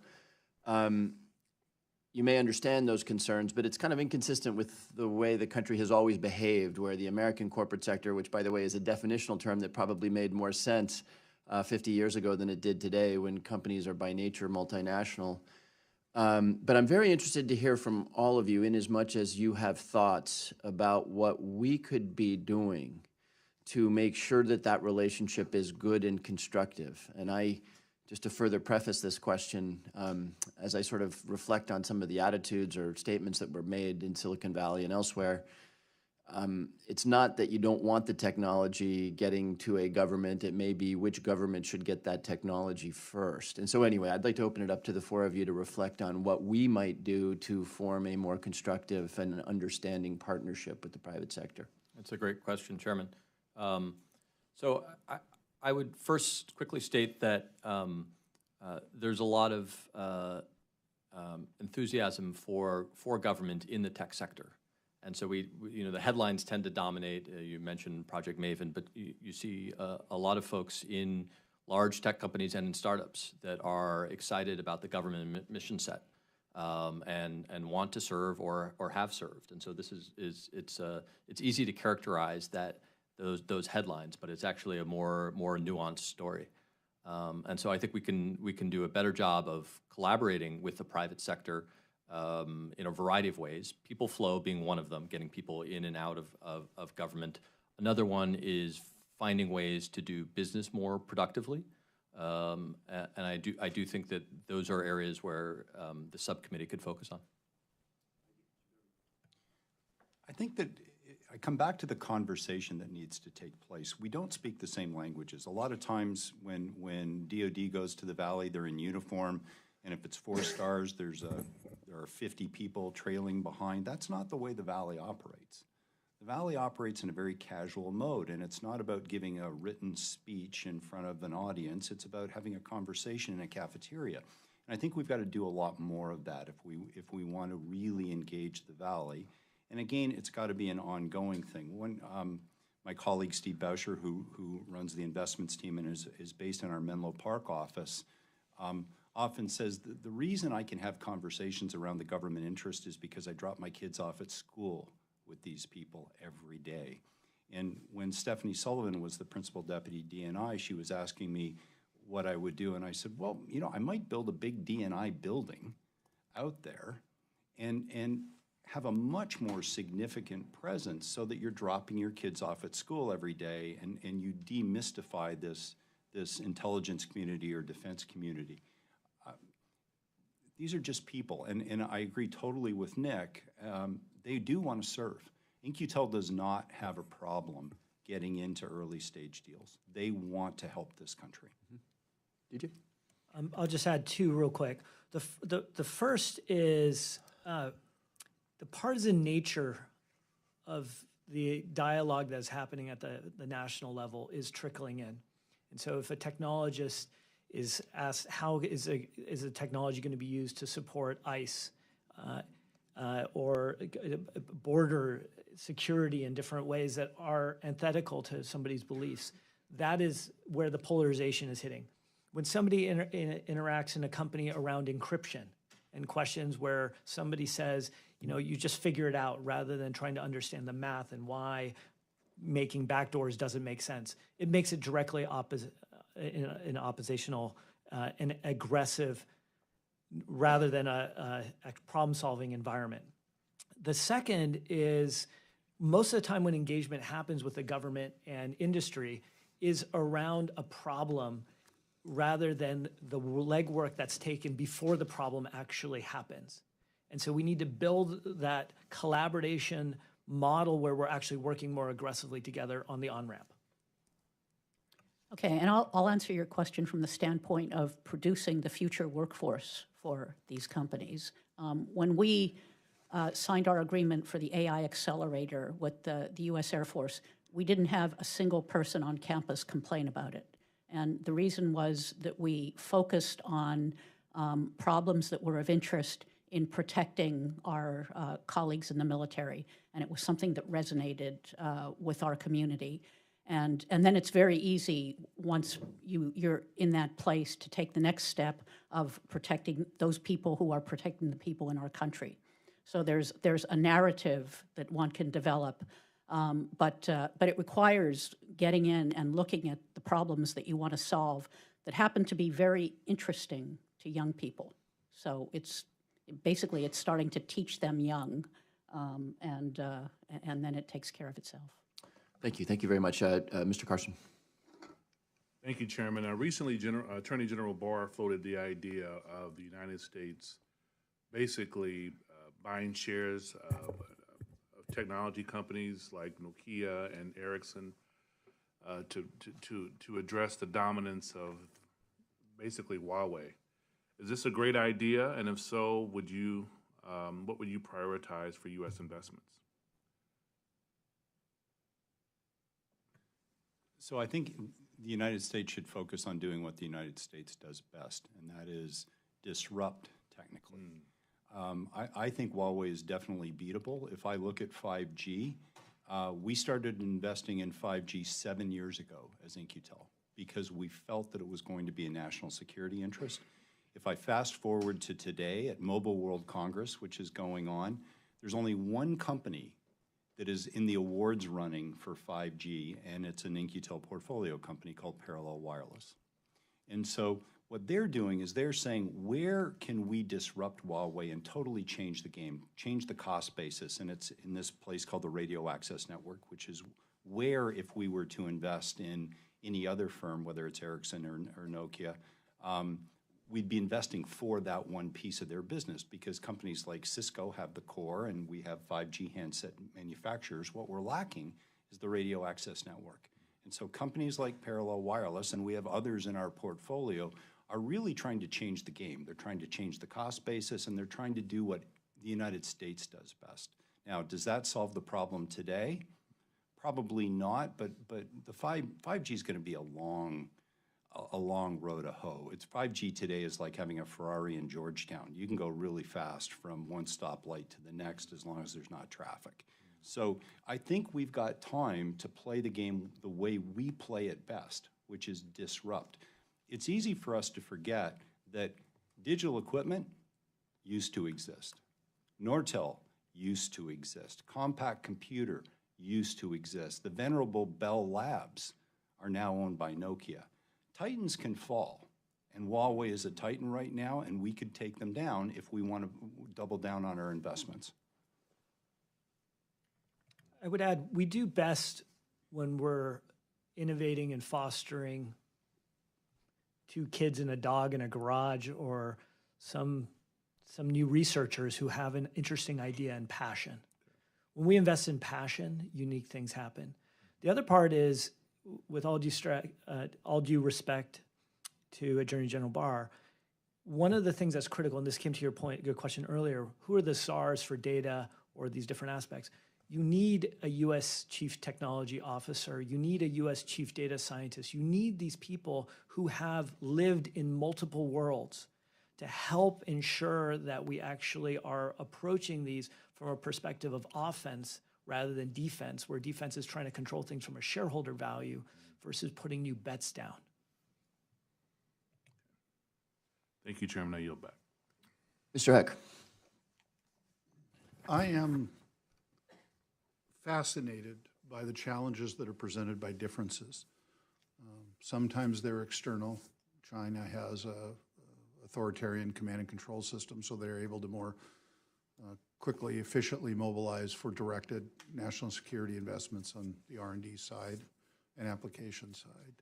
Presents a challenge to us. Sometimes the challenges are internal. We have this kind of market-based system and an uncertain public-private partnership that's not always functional, that causes us to have competitive challenges when it comes to attracting and retaining talent. One of the other differences that's both external and internal to me is our relative openness, and especially that research which emanates from the university system. And I want to ask a question about that challenge to us. First of all, I used to believe that our openness, our freedom, significantly accelerated and reinforced creativity and innovation. And I want to know, kind of yes or no, if you think that gap with an authoritarian command and control country is being closed, or do we still have a structural advantage that we believe in freedom and open thought? And then I want to secondly ask about the internal nature of this challenge, especially between the university system and the IC. And I want to remind everybody that the job of the IC is to recruit spies and steal secrets. And their culture is about keeping secrets, and that is in inherent tension with an open system. My perception is that more of the challenges on the IC side, that's a closed environment. That's their culture. That's their job, is to keep secrets. And so the question therein is, what's the most important thing we could do to move the people in the IC to amend their cultural perspective to enable them to do their job better of keeping us all more safe and secure? So Dr. Zuber, I again want to pick on you. Sure. Do we have a competitive advantage because we're an open and free society? And is that gap closing with command and control countries who are now near peer competitors? Well, I mean, we saw a recent case where the coronavirus might have been able to be sort of nipped at the bud had the fears and the concerns of a doctor been listened to in China as opposed to oppressed. So in the U.S., I believe that we still do have an advantage. We still, of the international students who come to the U.S., overwhelmingly, their first choice is still to stay in the U.S. and be a part of our system because the freedom that they have to go in directions that are interesting to them lead to discoveries, and their discoveries won't be oppressed. So I believe that we still have that advantage, and we're still the location of choice for the brightest minds who can benefit the most from that advantage. Mr. Darby, I guess I want to ask you, what do we need to do, the people in the IC, to get them to understand that openness, freedom contributes to innovation and creativity, which serves us all, and how it is that they should amend their cultural perspective in some ways? I think the IC is making tremendous strides in those areas. I think if we look at the open source center initiatives, I think if we look at their move to the cloud, commercial cloud technology, I think that the IC, if you look at it, they have incredible talent and incredible acumen in the intelligence community in the United States. And I think that we can't lose sight of that. They're walking a very, very delicate balance between the secrets that they rightly need to keep and the necessity to avail themselves of all of the open data that is out there. I will say that in my 14 years, again, in this job, they've made tremendous strides, just really, really positive strides. I think that to the extent that we can still adjust things like the HR system, incent them to take more risk right now. You never got fired for buying IBM was the old saying. Well, I think that if we can change the culture, to have it reflect a little bit more of Silicon Valley, where you can take risk and you aren't penalized for taking risk if it doesn't quite work out the way you want it to. Now, obviously, you can't do that in all areas of the IC. There are fundamental areas where we can't afford to take those risks, but where we can, we should, and we should create a culture that allows them to lean in. Thank you. I wanted to quickly add, if I may. Up to the chair. Thank you, Chairman. The Department of Defense and the Air Force have been doing some interesting things here that I would encourage the subcommittee to look at. So they've been doing training of mid-career acquisition professionals, of senior generals and SES. And so they've done things where they've brought them together with the startup community and the VC ecosystem. And so it's entertaining to see a bunch of generals and genes working with startups and learning. But these training programs, the Air Force one is called Project Banshee, which I participated up in, just run out of Hanscom, and they expose acquisition professionals to the startup and scale-up ecosystem. And it's tremendously important because there were acquisition officials who were asking me, well, wait a second, why can't my contractor just build this thing that you're talking about? And I explained how startup entrepreneurs, their competitive advantage of talent and technology and all of these things, and why they couldn't simply take those requirements and then put that in their program of record. And you could see those light bulbs going off. And if the Air Force is doing this for a few acquisition officers up in Massachusetts, it's worth thinking about how we take these training programs into the IC. Mr. Castro. I raised the issue earlier about the fact that the United States has dominated the high-tech industry for a few generations at least. Part of the way that you can tell that is that you have foreign students who come to the United States to universities like MIT and Stanford and Caltech and others to study. Many of them, as you noted, stay here. Some go back home or somewhere else. But I want to ask the question, how many Americans are going overseas now? Are going to China or somewhere else? In other words, have the ratio started to move where you have more Americans that are actually going somewhere else? And I would suggest that if it hasn't happened now, that would start to be one indication that some other place is becoming the place to be. So I would look at it, I would look at it just a little bit differently, which is, are we seeing different dynamics within, for example, the startup ecosystem? Right now, all development in startups is distributed, and it is increasingly distributed internationally. Part of that is the cost basis here. DJ and I were talking about it a little bit earlier. The cost basis in Silicon Valley is very, very high. The cost basis outside of the United States is not as high. In-Q-Tel has offices in London, England, and Sydney, Australia as well. And I will tell you, the cost to start a company in Australia comparatively is pennies on the dollar versus the United States. So are you suggesting that Americans are going and starting companies in London or Australia? I think that certainly the American venture capitalists are increasingly looking at the companies over there. I think that your at the very least, your development efforts are being done over there, and those are a critical part of your company. So we are losing some of the development talent, to your point, that we need to foreign locations. I would add, one of the interesting examples that we're seeing in AI is the amount of investment that is happening in Toronto. Many Silicon Valley VCs now go regularly to Toronto to look at companies there. Students who are in AI, because of a technology technique and called deep learning, is becoming a central place. There's obviously many great places in the United States, including CSAIL at MIT.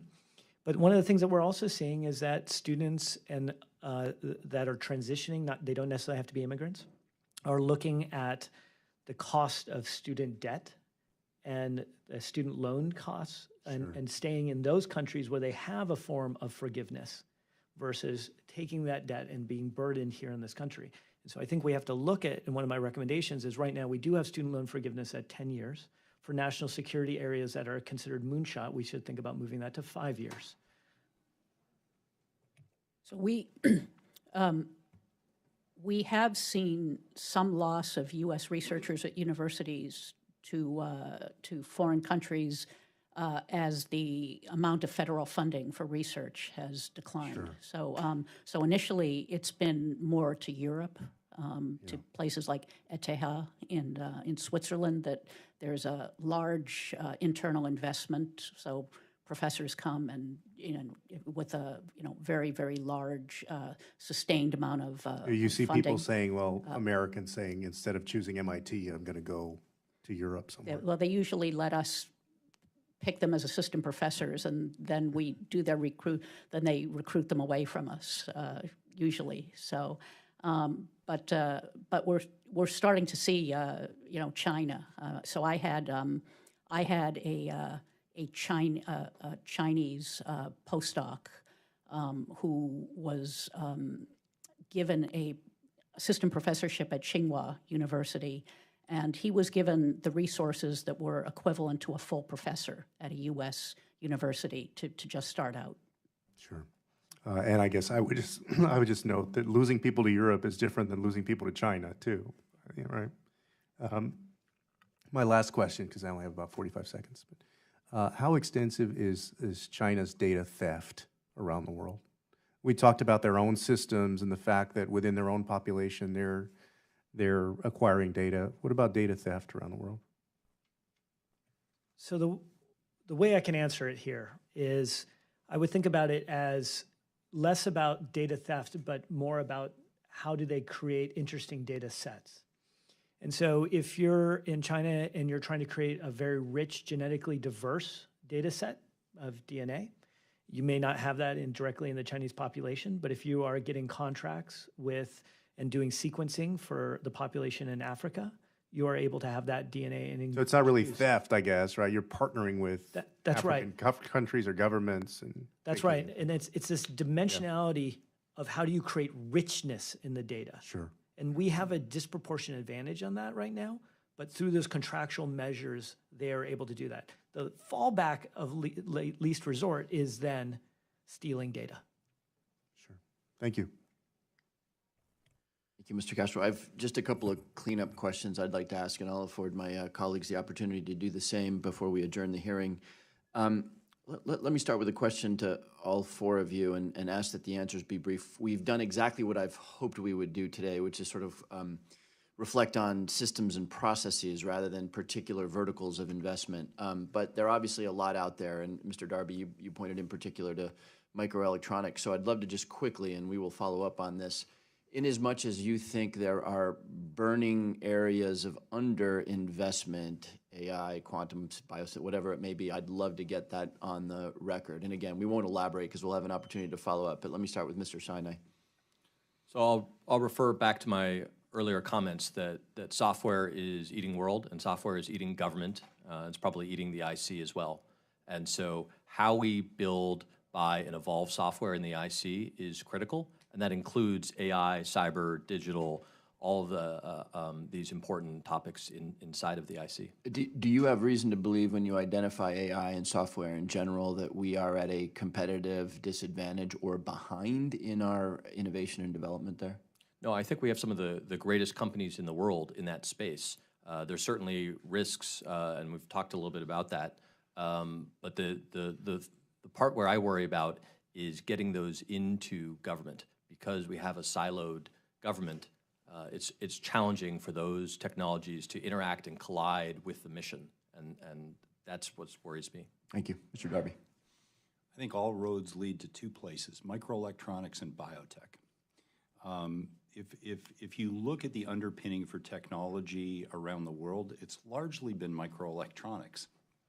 DJ's dad had a big part to do with that. And if we cede that to anybody, we run the risk of losing everything that's layered on top of it. And so I really want us to be disrupting in the microelectronic space going forward. And I truly believe China's long-term strategy is actually a bio-strategy. And I had heard that a Chinese scientist said, or a scientist from China, more explicitly said, the Europeans won the Industrial Revolution, the Americans won the IT revolution, and in China we are going to win the bio-revolution. And if you look at what they're doing with Beijing Genomics Institute and amassing these huge genomes, they're sequencing everything. And if you combine that with AI and the CRISPR tool, they can solve for health, they can solve for food, they can solve for climate, and they will have an advantage over everyone else if they can do those things. So those are the two areas. Thank you. DJ. I would echo what Chris said about bio. Is my fear for our kids is that within the next 20 to 50 years, the traditional model for how we think about Western companies really delivering on the value proposition for medicine is replaced with Chinese companies, especially around genomic medicine and the ability to truly create tailored medical treatments for individuals in rare diseases as well as chronic disease. Specifically, one of the areas that I'm concerned about as we think about what happened in semiconductors, and my father was one of the key people in this, as Chris mentioned, is we saw the idea of the actual fabrication environments move offshore. And how do you actually think about what became known as fabless semiconductors? Right now, as we think about where does sequencing and the manufacturing of actually taking biomaterial, getting the genetic sample, getting the analysis done, where are those machines? Who does that pipeline? Where is that controlled? It's starting to become easier to do that offshore. I think we need to invest to create corridors. We have that end-to-end production facilities, analysis facilities, all of it here in the United States. The second one I would just add real quick is open source technologies. Time and time again, I found in my time in federal service, I was the router for people in the IC and vice versa to say, there's an open source technology that so-and-so is building or working on, or this company, this company, this company are collaborating together. We need more of that kind of collaboration so that we don't have two worlds that are building software that is independent versus the joint collaboration that will benefit each other. Countries like Israel, China, other places, India, are doing that already and benefiting that cross-pollination from the actual technology software layer of open source technology. Thank you. Dr. Zuber. Yeah, so I agree with what everybody said about the technology. So on the microelectronics, AI, quantum, additive manufacturing, 5G, those are all, critical areas for us. We're on the case with that, and we could develop a plan. I would say we don't have a plan right now, but we could get to a plan because the DoD and the intelligence community are thinking about it. We don't have the kind of depth of knowledge on the biotech side within those communities that we have in the other engineering areas. And so that's my greatest concern as well, because the biotech industry in this country is trillions. And were we to cede that to China, our entire healthcare system is based on that. Thank you. I appreciate that. Before I recognize Mr. Heck, it's interesting that 3 out of 4 of you raised biotechnology. The focus of this subcommittee obviously is the intelligence community, where there probably is the smallest of overlaps in terms of applications, but obviously this has implications well beyond the jurisdiction of this subcommittee, so we'll be working with our friends in science and technology and elsewhere to make sure they understand your urgency. With that, Mr. Heck, anything? That's it? Okay, I have one last question. It in some ways is a summarizing question. DJ, playing off your statement that we do best when we're helping 2 kids and a dog in a garage, that's certainly the sort of iconic image of Silicon Valley. It's also a little at odds with the development of atomic weaponry in the Manhattan Project, and it's certainly at odds with what we see happening in China today, where in addition to the biotechnology effort you made reference to, my understanding is that there is a city being built around the concept of advancing artificial intelligence. So give us a mental construct to think about that. I assume it's not either or, but how, in particular for lay people like ourselves, how should we think about those different models, which we should favor? How do we think about it? Thank you for asking that. It's very easy to make it binary in either or when it needs to be an and. We have to increase, as you pointed out in your opening statements, the base level of R&D funding. And we need to figure out how to actually align that around key moonshot areas. That will help align the funding. We simultaneously also have to figure out how do we fund new ideas in research and academia where they are new, exciting ideas, but they don't fit the traditional models for the National Institutes for Health or the National Science Foundation. They are intersection areas. We have had a challenge in this country funding things that don't fit the traditional paradigm of the way a university is structured or the federal government is structured. Bioengineering is a terrific example, or computational bio, because it sits one part in the National Institutes of Health, one part in the Department of Energy, one part in National Science Foundation. And getting those agencies to work together is a challenge. The subsequent portion of this is we do have to find how do we enable people to try new things where they just want to innovate and they want to play and they are able to fail very quickly and get back up and try a new idea.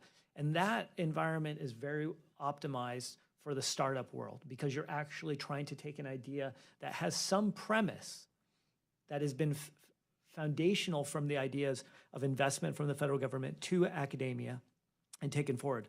Google is a great example of this. The distributed computing, PageRank algorithm. The spark that ignited that was federal funding.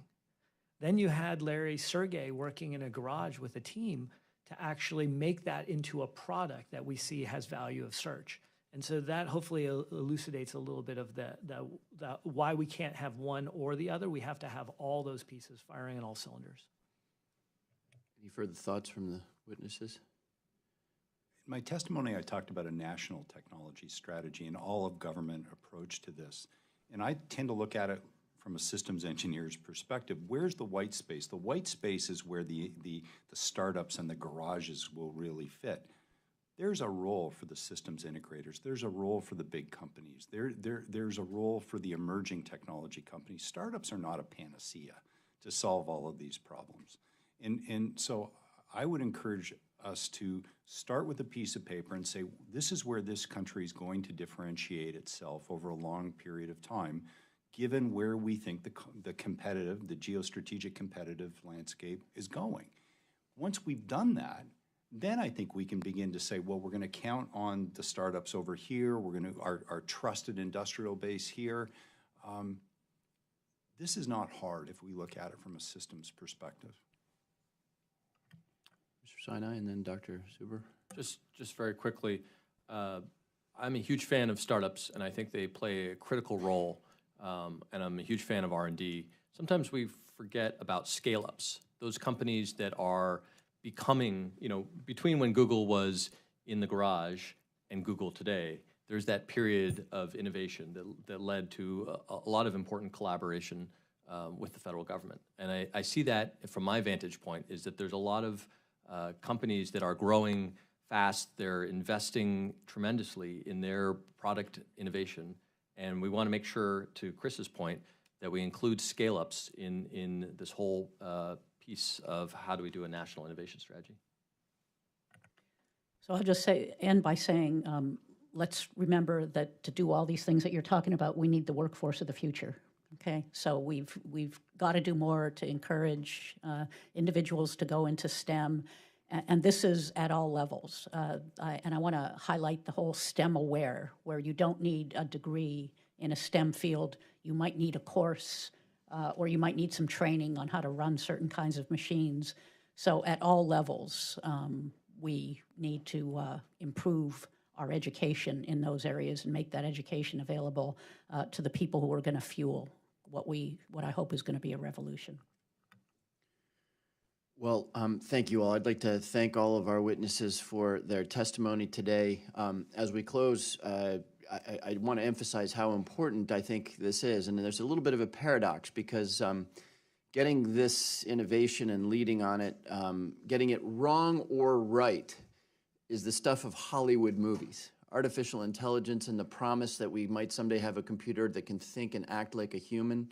Artificial intelligence and the possibility it may create a sort of panopticon in which there is zero privacy in a surveillance world. Biosynthesis, where you hear about the possibility of deliberately targeted viruses, maybe even targeted against specific ethnic groups, are horrifying possibilities. By the same token, of course, it's the Hollywood stuff that we don't dream of that might happen. I often, in the ongoing and very good conversation that we have in this country about the role of government, I'll wave this around.